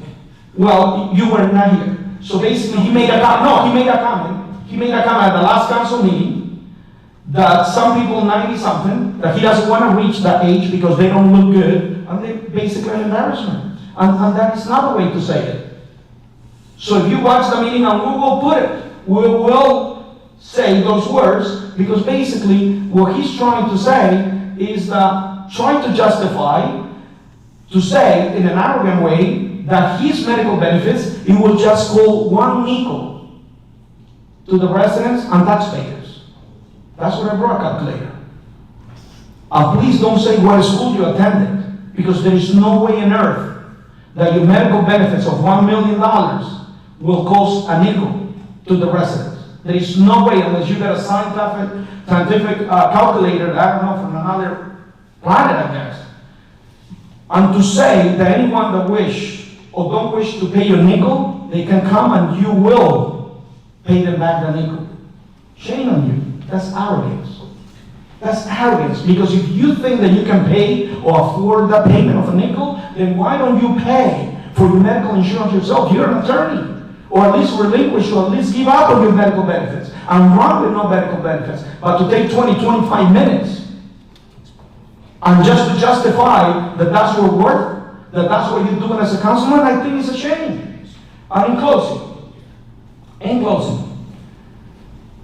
I would just like to say that it's not just about elections. I've been doing this for many years, and all of you have seen me for more than 2 years coming, sitting down, bringing some ideas. So this is not about an election that I'm here, but I believe there is a lot more work that can be done. And the reason why I believe I'm running is because I see lately that we are just moving in one direction, but no one asks questions. No one, or is they afraid to ask the topic, a question, why we gotta spend this? Why not, we don't do this, why not that? Now, the only, and it's been effective, the only lobby that I've seen from Councilman Similuca is all those cannabis stores that we're gonna be one of the first corridors in the state of New Jersey that have everything related to cannabis. There is no other town, no Newark, no Patterson, no Camden, nobody has it like Cyber, that we're gonna have cultivation, manufacturing, packing, resale, but we don't have an ordinance yet in place on how those offices or how those businesses, from what time to what time they're gonna open, what kind of ventilators they're gonna use. We don't know nothing, but then we're gonna have the corridor. And thank you, Mayor, for bringing more police officers, because we're really gonna need a lot more, because we don't know the outcome of going the opening of all these cannabis stores, thanks to our Councilman Similuca and the rest, of course, of the colleagues. Thank you very much. Have a wonderful night. Thank you.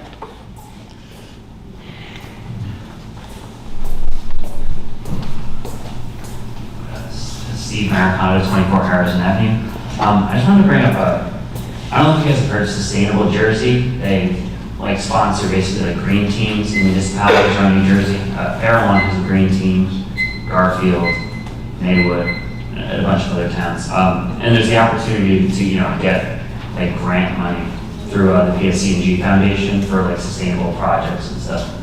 So I would just, the municipality usually has to apply for this kind of thing, but I think it would be a good idea to have an environmental or green team in our town. I spoke with the mayor of Fairlawn. I attended their green team meeting last month. I don't know, it seems like just a good idea. Thank you. Thanks.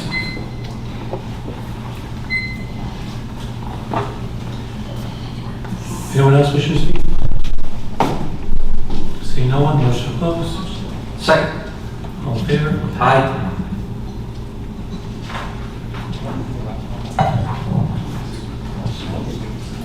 Mayor, comments? Okay, thank you, Council President. I want to start out with the budget, which we adopted tonight. Look, I worked on the budget along with our professionals, Business Administrator Jimmy Homsey and Vince Bono, our CFO, and obviously our auditor Steve Walcott. But we did everything that we could to minimize the increase without cutting services, including using more surplus than we would have liked to. No one up here wants to raise taxes, I can tell you that. No one. And as our auditor said, there's fixed costs that account for the majority of the increase. And prices have risen due to inflation. Garbage, recycling collection, pension contributions, healthcare, they've all gone up. And, we continue bonding money for essential capital improvements and those projects for which we've been awarded grant money. And some of these things we have to get done. It's important. It's important. Our sewer system, our infrastructure. So anyway, just to address something that Mr. Rodriguez said, contrary to what he's saying, we haven't hired any new employees. We have replaced employees, that have left or retired. So that's not a true statement. I just want to go over some things that, in myself, I try to keep myself abreast of what goes on, and when it comes to, I'm not a professional, but when it comes to the budget, because I care about it. I mean, and I know my colleagues do too. What causes, why do we pay taxes? What causes increases, and then things like that. And when I looked at it, there's really 6 factors. And if you look at these 6 factors, several of them have an impact on us. And because of what's going on in the economy, it's affected our taxes. So the first one is the market value of your house. When your property goes up, your market value goes up, and like it has in all over town, property values have increased considerably over the last year. And the housing market is at an all-time high. So that's one. Number 2, the cost, and this is, this is what I just basically went over when it comes to increases and the rising inflation, but the cost of municipal and county programs. Inflation has affected this factor big time. I mean, the cost of everything has gone up. I mean, you know yourself. You go to the gas pump, you go to the grocery store, you see it. And that affects the municipality as well. Most of the spending is fixed costs, salary and wages. And I want to say that, our town employees they do an excellent job. They really do. And layoffs, if that's something that we would think about, which really was never on the table. But if you do that, you're going to impact services. You're not going to get the same services. So, and also the cost of capital improvements. When you do construction, everything's gone up. So those 2 right there are 2 huge things. The cost of our town's public schools, okay? And I've always been a big proponent for education. I still am. Good schools are essential. And a strong education system attracts professional people, businesses, and investments. It's well known, very well known. And I believe that we have a good school district. Okay, does it need improving? Sure, everything needs improving. But the superintendent and the Board of Education, they do a commendable job. They have the right attitude, they care, they're trying to do their best, and I think they're doing a good job. They're improving and making progress. Again, there's always room for improvement, but overall, their performance is respectable, and I think that the students receive a quality education going to Southbrook. My 3 kids all went to Southbrook, and they're doing fabulously. They went on to college, and they're all gainfully employed and doing well. All right, here's number 4, and I'm glad Omar brought up the marijuana, the cannabis. For example, okay, availability of other revenues. Right now, for example, the hotels, we have 2 major hotels in town, they pay hotel tax. It's a considerable amount of money. During COVID, nobody was staying in the hotels, right? And it hurt. We got hit with that. Now we got compensated. The state gave us money, COVID money, which helped. So I think, we're moving forward with selling the old town hall. Okay, we have a resolution on tonight, and we had a planning board meeting on Monday. We've declared the old town hall and police department, 73 and 93 Market Street, as an area in need of rehabilitation. Where we want to sell that property, we want to be part of it, in that we want to work with a developer, and by declaring an area in need of rehabilitation, it gives us flexibility when it comes to zoning. We can work together, find out what can be built there, okay, sell it, make money on that, and then put a nice rateable there. So what I'm thinking about, I don't know if it can go there, but something like one across the street by Ed's. That helps the taxpayer, it helps all of us, because now they're paying a share of the taxes, and it's always a good thing. And it's just, the property's just sitting there. The old police station, 2006 we moved into the new police station. That's a long time ago. That's almost 20 years ago. It's just sitting there, doing nothing. Deteriorating. So anyway, the town will work with a developer to build something there that's desirable for the town and the residents. Next year, hopefully, we'll be generating revenue from cannabis sales. Okay, so that's a good thing. That helps the taxpayer. They gotta pay 2% on every license they have, 2% of their profits. And that could mean a considerable amount of money. Could mean close to $1 million if all of them open up. Okay, number 5, I'm going through this list. Tax exempt properties. We don't have too many, but you know, that does affect, because the more tax exempt properties you have, the rest of the taxpayers have to make up for that. Churches, right? You have the VFW, the American Legion, our senior housing project across from the senior center. They don't pay taxes. They do pay some funds, but not taxes. The last thing is, when it comes to taxes, is the total value of all the taxable properties. Our tax base determines the tax rate. And because we have a lot of commercial properties and an industrial area, that really helps the residential homeowner, the residential taxpayer. Okay, because they do pay more taxes than we do, than the homeowner does. So, you know, I think, and when you look at that, because we have that, I know people don't realize it, and nobody likes to pay higher taxes, but, you know, if you compare our taxes to the rest of the county, it changes year to year, but we're in the bottom 10. We're in the bottom 10. Out of the 70 municipalities, we're in the bottom 10. So that's a good thing. So, and another thing, this is the last thing I'm going to say about the budget. There's no frivolous spending. Omar likes to talk, and he looks at the budget, he picks it apart.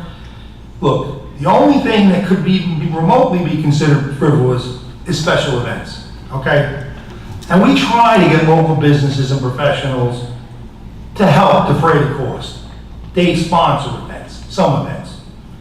But I'll give you an example. We had the fireworks a couple of weeks ago, right? That cost the town. Now, let me back up. The VFW used to pay for that. The whole thing, okay? Not including the overtime cost from the DPW and the police department, but they paid for it. Now, you know, they've fallen on some hard times. They can't afford it anymore. For a while, they were paying us half the money, and, you know, it got to a point where they couldn't pay us. You know, they were generous enough all these years to pay us, but, you know, they couldn't. So, we get a decision to make. Are we gonna not do the fireworks that many residents enjoy, that want those fireworks? And I'm gonna tell you, you know, when we didn't do it, the one year, I think it was COVID, we got lambasted. People really enjoy those fireworks. So you know what, it's a service, it's something nice that the town's offering to people. So, you know, should we cut it out? You know, should we just take it out and say, you know, heck with it? I don't think so. I don't think we should discontinue it.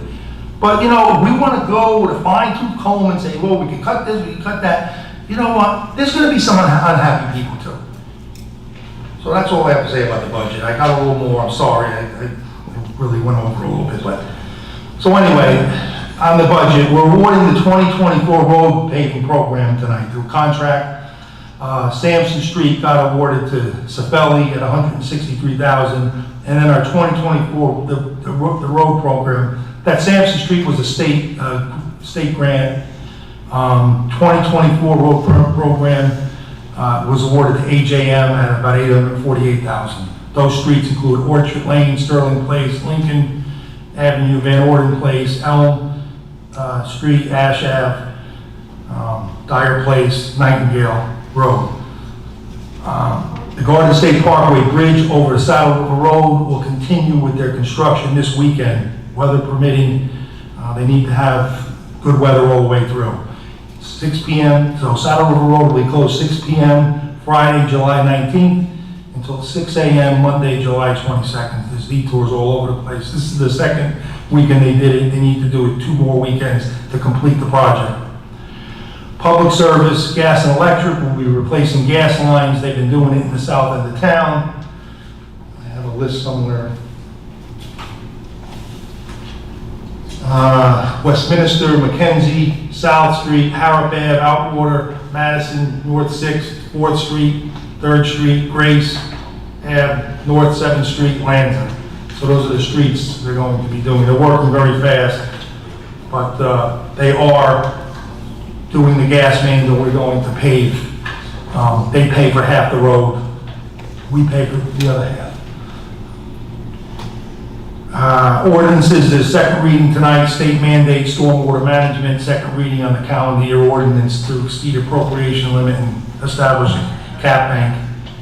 Also, Congress Street, we spoke about it in the work session, no parking during school hours, 7 a.m. to 4 p.m. Monday through Friday, excluding holidays. The west side of Congress from the dead end to the library entrance, or dead end of Congress to the library entrance, and the east side from Albany to the house just north of the library entrance. So that's going to be, if that ordinance passes, it was first reading. Township events, the fireworks, which I mentioned, were July the 3rd at the Saddle River County Park. We received many compliments. We finally got a good weather night, and we weren't worried about rain. I've been there many times with Chief Kugler over there, worrying that we weren't going to get him in because it was a storm coming, and we always seem to get him in, which is a good thing. I want to thank the police department, fire department, ambulance corps, for their assistance.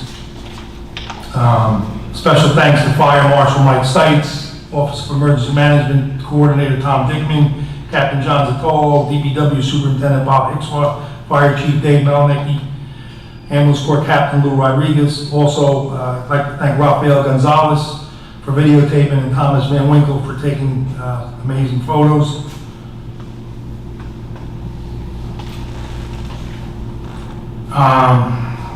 Okay.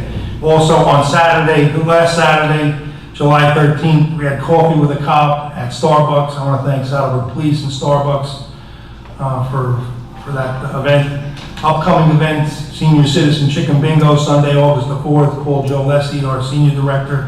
National Night Out with the Police Department. That's Tuesday, August 6th, 6 to 9 here at the Municipal Complex parking lot. Elton John Tribute Band, it's a makeup date, will be Monday, August the 12th, 7:30 p.m. here in the parking lot. The town picnic is Saturday, August 24th, 12 to 3 p.m.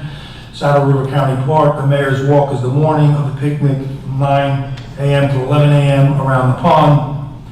The rain date is for both events is Sunday, August 25th. Also, we have an 80s Revolution band that was canceled last night and is rescheduled for Tuesday, August 27th, 7:30 p.m. here. And then the night after that, Altered State is a band that was scheduled. We did 4 concerts this year, and that's scheduled for Wednesday, August 28th, 7:30 p.m. I want to compliment our summer recreation program. It's the first time we've ever done it for a month. We have 50 children that are enrolled. It's running very well. We have received very positive feedback from parents and the kids. Andy Gallo, Diane Bonner, and the whole recreation staff are doing an exceptional job. We could use more volunteers. We started with 10 and we're down to 5. It's hard work, but if, next year, if somebody sees it, can volunteer, it'd be a good thing. I also want to announce that this meeting is being live streamed. This is the first time our IT people, including Em Lacosa, Raphael, from Clan La Cosa Video are testing it, live streaming it to the town's YouTube channel. And I didn't realize, but Raphael told me that we have like 3,000 people that are signed on to our YouTube channel. That's a lot. I don't think they're all residents, but anyway, it's just being tested tonight. So we will, when we go live and we're all set and ready to go, we'll make an announcement and put it out there. I want to announce also finally the deaths of some longtime residents in town, Nancy Small, Joe Marcinston, and Dolores Picard. My sympathies go out to their families and friends. They all spent many years, over 50 years, living in Saddlebrook and were really part of the town's fabric. Also, Police Officer Thomas Leader, my heartfelt condolences to the Leader family. I worked many years with Tommy at the Saddlebrook Police Department. He's a good man and will be sorely missed. He died of an apparent heart attack at 70 years old, and if you, many people that saw him recently, he appeared to be in great physical shape. I guess the lesson here is regular checkups with your doctor. Early detection is key. Enjoy the rest of your summer. Thank you.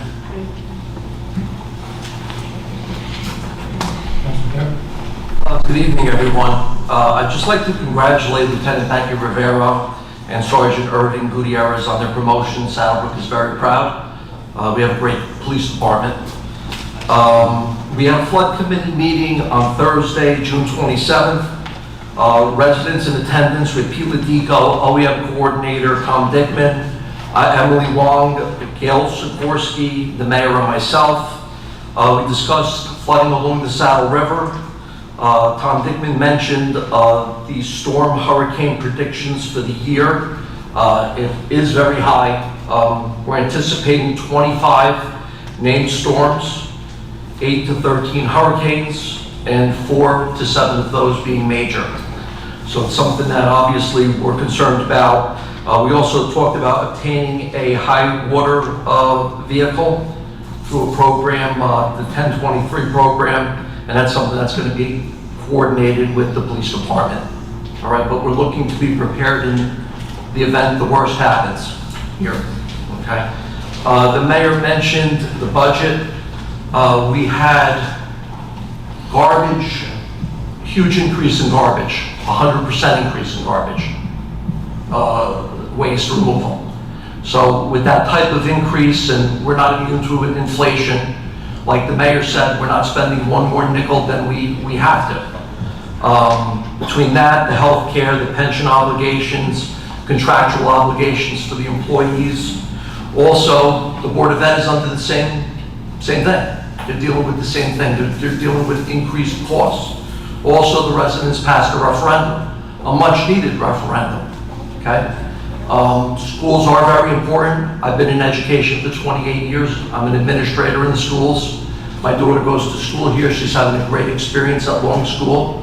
It's important that we invest in our schools and invest in our community.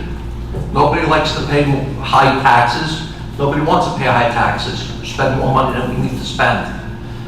We happen to be one of the lowest taxed in the county. Okay? So we're doing the best we can here. We'll continue to do the best we can when it comes to this budget. On a different note, fireworks were great. Thank you to all the people that participated and made that possible. That was very, very nice.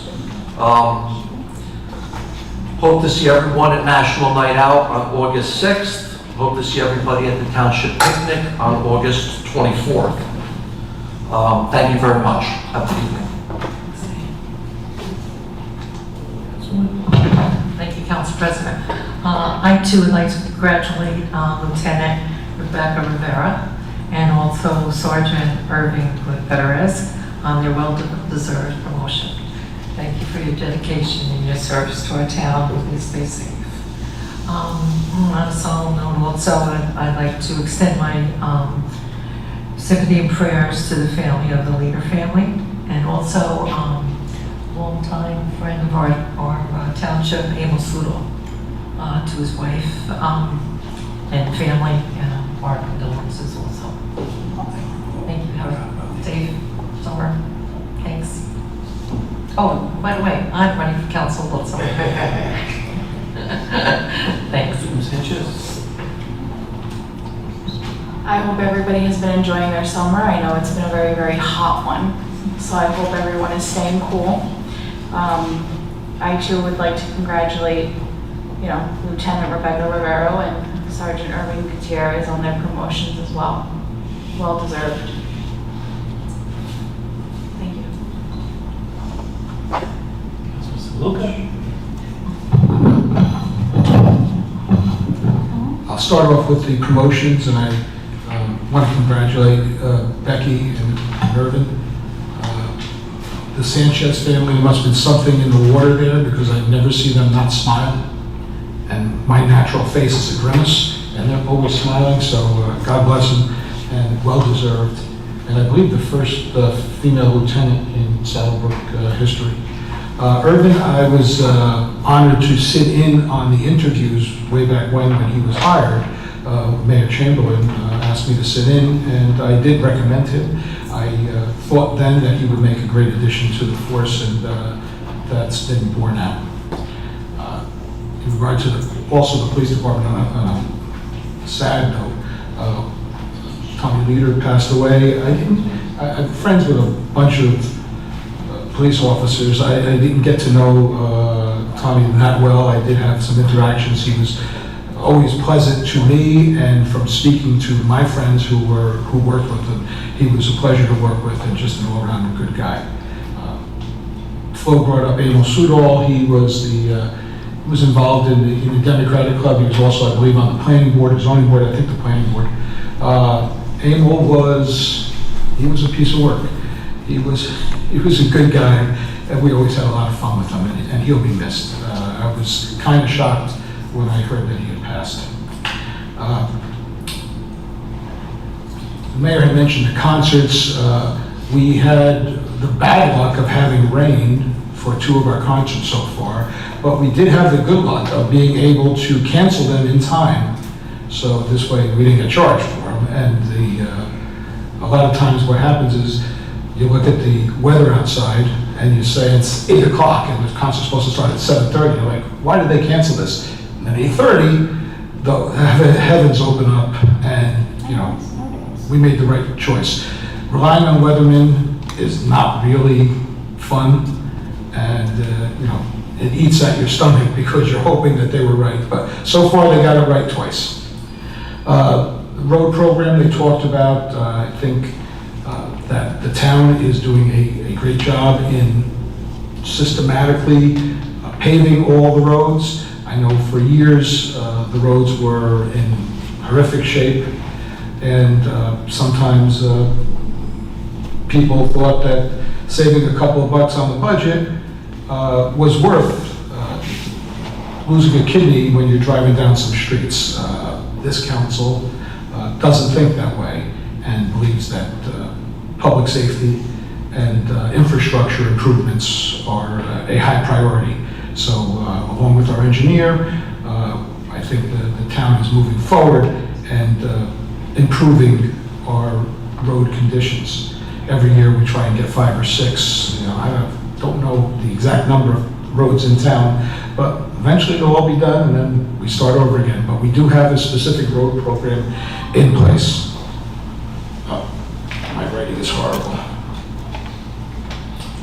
In regard to that, we are applying for and have received grants. And I believe we have a number of firemen in the audience here, including Assistant Chief Wenzel. And they received a grant for some of their equipment, not enough to cover everything, but any grant that we get is money that we don't have to spend. The gentleman talked about the rat issue, and there is a property maintenance, it's a property maintenance concern. So certainly if you have a property maintenance concern, we do have a maintenance officer, can't see everything. So if you've got a problem, make sure you contact the town, because we'd like to get input from everyone. So we appreciate the gentleman who spoke over here. Harley Place is 3 blocks from my house, so I've had a similar issue, not as bad, but a similar issue on my property. But please be sure to contact the town if there are any property maintenance issues, and we will look after it. There was one in particular that I received some notification about, and if you go past that particular property, you'll see that it's been rectified. In terms of the cannabis, Mayor, I'd like to correct you, but in a good way. You said 2% of the profits. It's actually 2% of the revenues. And I believe that most, if not all, of the companies that are going to be operating in Saddlebrook, or potentially operating in Saddlebrook. Somebody talked about the fact that we don't have ordinances in place. Well, no one's been totally approved yet, and they're not going to open up until we have an ordinance, which specifies certain things that they must comply with. But I believe at least 2 of the 3 have also voluntarily, see, the 2% is required by the state. They have voluntarily agreed to pay an additional 2% of their revenue to the town. So it's a total of 4%. So for every $1 million that they take in, not profit, but whatever they take in, we get 40,000. Times that by 10, it's $400,000, which does a lot to help us.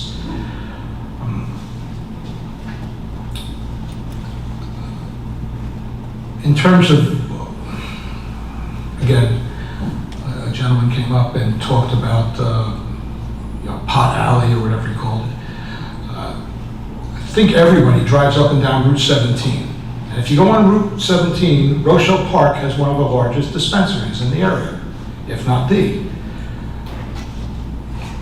I bet most people who drive on Route 17 in Rochelle Park do not even know that that dispensary is there. I mean, it's not a head shop. It's not something where it's a methadone clinic. And that's the misinformation that's getting out there. It's legal in New Jersey, and Saddlebrook is taking advantage of the legality. And lastly, every time the individual comes up here, he never fails to disappoint. I know that they had a debate on 2 weeks ago, and each side, if you listen to Fox, it's how many lies Biden told, and if you listen to CNN, it's how many lies Trump told. Well, I counted about 5 or 6 just in the 5 minutes that he's up here. When someone comes up and their sole mission to come up here is not to benefit the town, but to try and get elected, especially when that person was a drain on Saddlebrook. That person was, as he proudly says, was council president four times in 8 years. It was the most divisive time in Saddlebrook politics. And maybe we'll get to that again the next 4 months. I think, what do we got? We got 4 more months before the election. So I'm assuming he's gonna come up here, and it'll be must-see TV again for some people. They'll come up and see him yell and point fingers and direct it to me. I'm part of the team. There's 3 people running, and it's good to see Mrs. Zizek, Mr. Shaheen here. Good luck to you. It's tough to run. Somebody mentions who's a tough guy and who's not a tough guy. You know, it's tough to get out there in the public and put yourself out there and run. It's easy to sit behind a computer and just type some stuff. And lastly, a couple of days ago, or last week, there was an assassination attempt on the president. And thank God it was a failed attempt. But what shocks me is that there are people out there that are upset that the shooter missed. They're looking to see somebody die. And the fact that there's so much hate in some people's heart, it just baffles me that people can be like that. So, just be kind to each other. That's all I got to say. Thanks. Thank you. Just want to say, as far as the budget goes, listen, we all live in town. We pay taxes here. We don't want to raise taxes. If you raise your taxes, our taxes go up also. Unfortunately, utilities go up, pays go up, everything goes up. We've curbed it for many years. by using surplus. Unfortunately, the surplus is running out. And we, as well as, well, we are residents, we have to pay high, our taxes are gonna go up. Unfortunately, that's just our percentage. We still don't get the county's percentage yet, and we don't have this school budget yet. So I don't know how much more our taxes will go up. But like the mayor said, in order to have a good school system, you gotta pay for it. In order to have a safe town, which we relatively are safe, even though you hear stuff like the Councilman Samuga said, people on the computer, sitting on a computer, and they talk nonsense. Anybody could be, like he said, a tough guy behind a computer. Anybody could be a tough guy with a TV on. But listen, when it comes down to it, we don't want to screw nobody. We don't want to jeopardize anything. We live in town, our kids hang out together. We go to restaurants together, we go to church together. We're bad people just for sitting up here, because we are that 1% that want to try and make a difference. So I applaud these two gentlemen here for wanting to get involved with politics, because it looks great from back there, but sitting up here looking out there, every one of those people that sit out there are looking at you like you're the bad guy. And we're not the bad people. We're just trying to do what's right for the residents, ourselves as well. You know, and I just want to give a thanks to our professionals, the mayor, for doing a great job they did with the budget and keeping a tight grip on it. Because they really did keep a grip on it, regardless of what people say and do at that podium. I want to congratulate Rebecca and Irving as a law enforcement officer. We all strive to get rank. It's not easy. Sometimes when you go against 80 other people in one position, it's hard. So I wish them the best in their new positions, their new roles, and I wish nothing but success for both of them. Jim, thank you for coming up with regard to the rat problem. I get a mouse in my house, it's like the end of the world. I couldn't imagine having a rat. So it doesn't go unheard. We're listening to you. We're going to try and do the best we can to help you and the other residents out. So thank you for your concern. The racing with Walmart, I don't know, I'm sure the mayor knew about it. This is the first I've heard about it, because usually you hear about it. Haven't heard anything all summer about it. Usually we hear it on the radios at work. It was just this past weekend, Todd. I think there was an incident this past weekend. 4th of July was horrendous, and this past weekend. Steve left, but I just want to tell him the green team, I think that's a great idea, maybe something we could implement with the town. But I wish he was still here, because he's here, excuse me, every meeting, every work session, and this is the first time he left without being applauded for something. So I just want to thank Steve. Maybe the fireworks are absolutely beautiful this year. I think it's the best it's been since I've been here in the 22 years. They were absolutely beautiful. National Night Out was August 12th.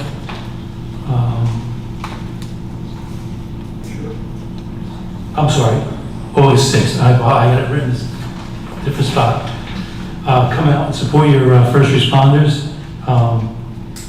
They do a great job. Not just the police, firemen, EMTs, and the ambulance corps. I'm trying to think what else we have here. And I spoke earlier, I don't know, most of you weren't here, about everybody's concerned with the cannabis coming to town. That's regulated by the state, so they can't do anything illegal. My problem as a father and a resident is every time I go down the street, there's a new vape shop open. They're not regulated. They can sell whatever they want because nobody's going in there to look at them. It's a proven fact that vape shops sell illegal weed, but nobody wants to spend the time or the resources to shut them down.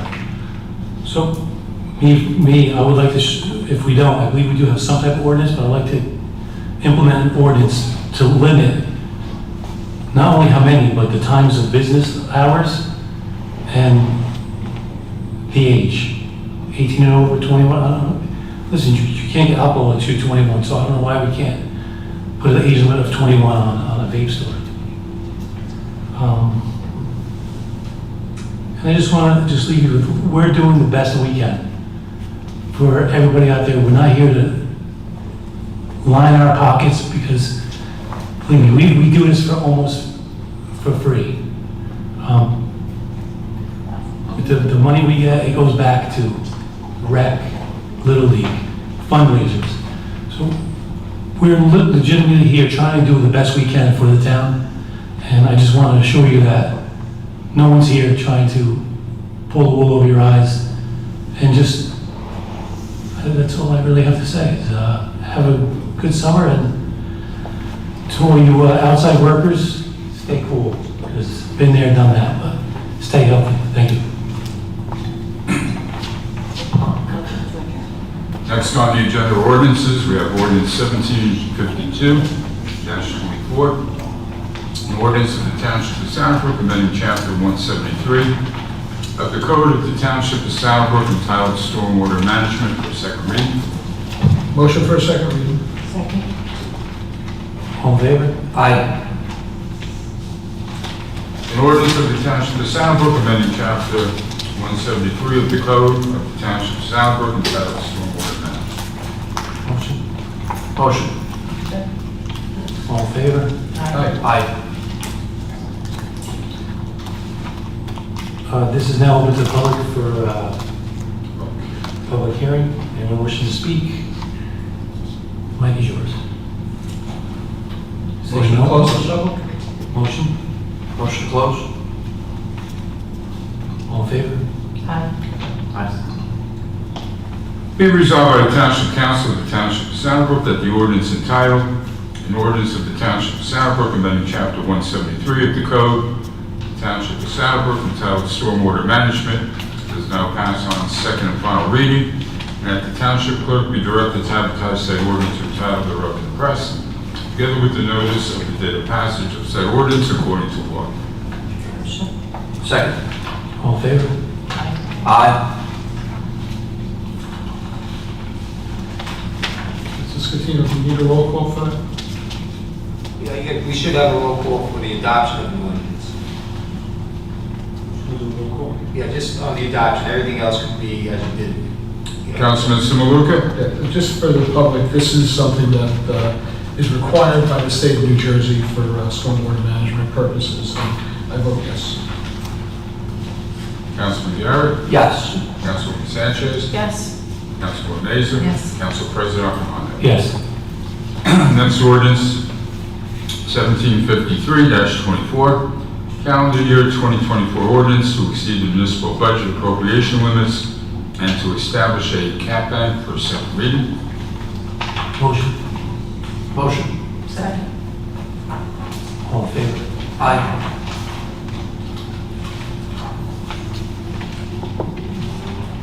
Calendar year 2024 ordinance to exceed the municipal budget appropriation limits and to establish a cap bank. Motion open to the public. Second. All in favor? Aye.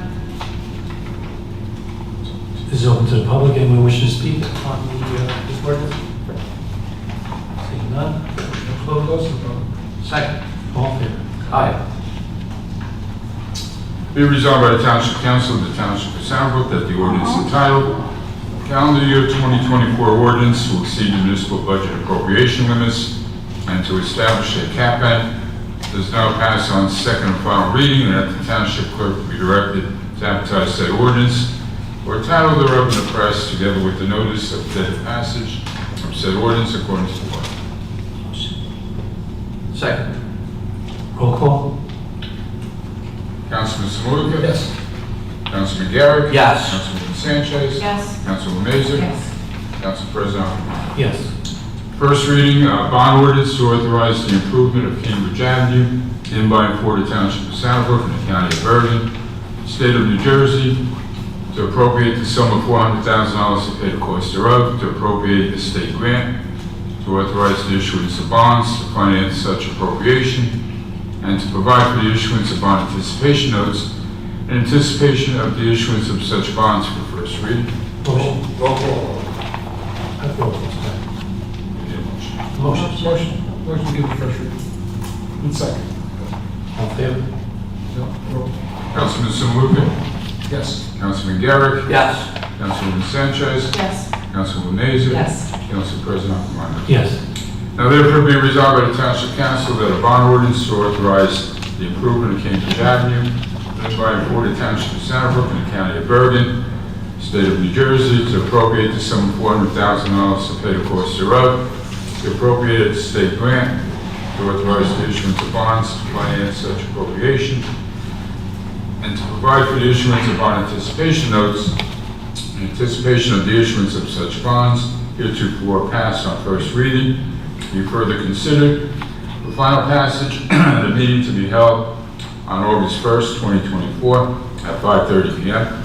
or soon thereafter as the matter can be reached at the Municipal Complex, 55 Mayhill Street, and at such time and place all persons interested be given an opportunity to be heard concerning said ordinance according to law, with the notice of its introduction and passage on first reading at the time and place when where said ordinance be further considered for final passage. Motion to approve first reading. Second. Roll call. Councilman Samuka? Yes. Councilman Garrett? Yes. Councilman Sanchez? Yes. Councilwoman Mason? Yes. Council President Akamato. Yes. Next, we have an ordinance for first reading. An ordinance amending Chapter 196 to establish no parking during certain hours and days on section of Congress Street and to restrict parking at the Southbrook Library parking lot for patrons only during library operating hours. Motion.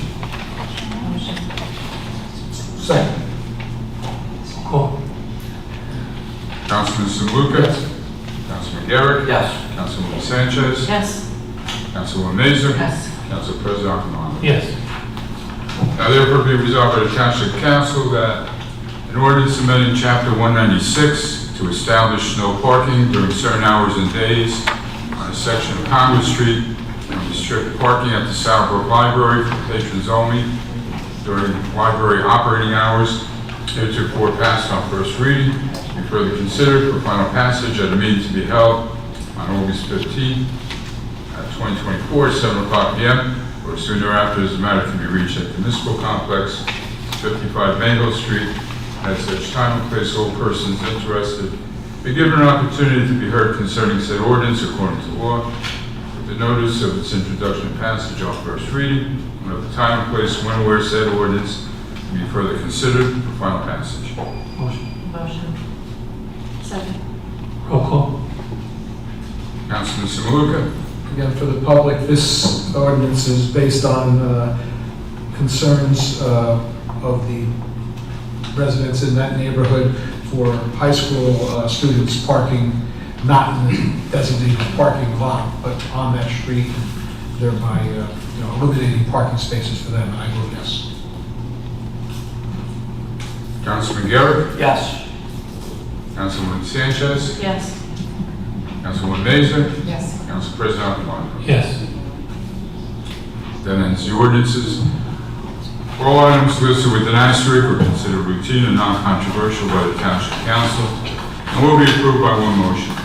There will be no separate discussion on these items unless a council member or member so requested, in which case the item or items will be removed from the consent agenda and considered in its normal sequence on the agenda. The one motion signifies adoption of all resolutions, receive and file letters, correspondence, reports, and approval of minutes and applications. Motion. Motion. Second. All in favor? Aye. Aye. Now part of consent agenda, May 2nd, 2024 special public meeting.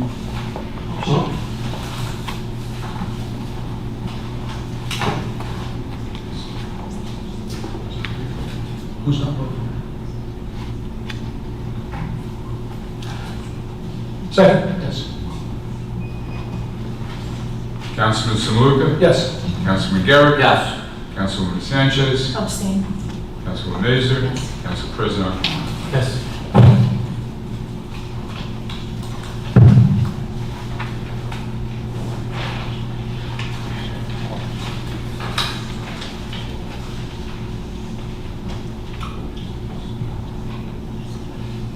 Do I have to? Okay. You have old business, Mayor? Yes, through the chair. Thank you, Mr. Akamato.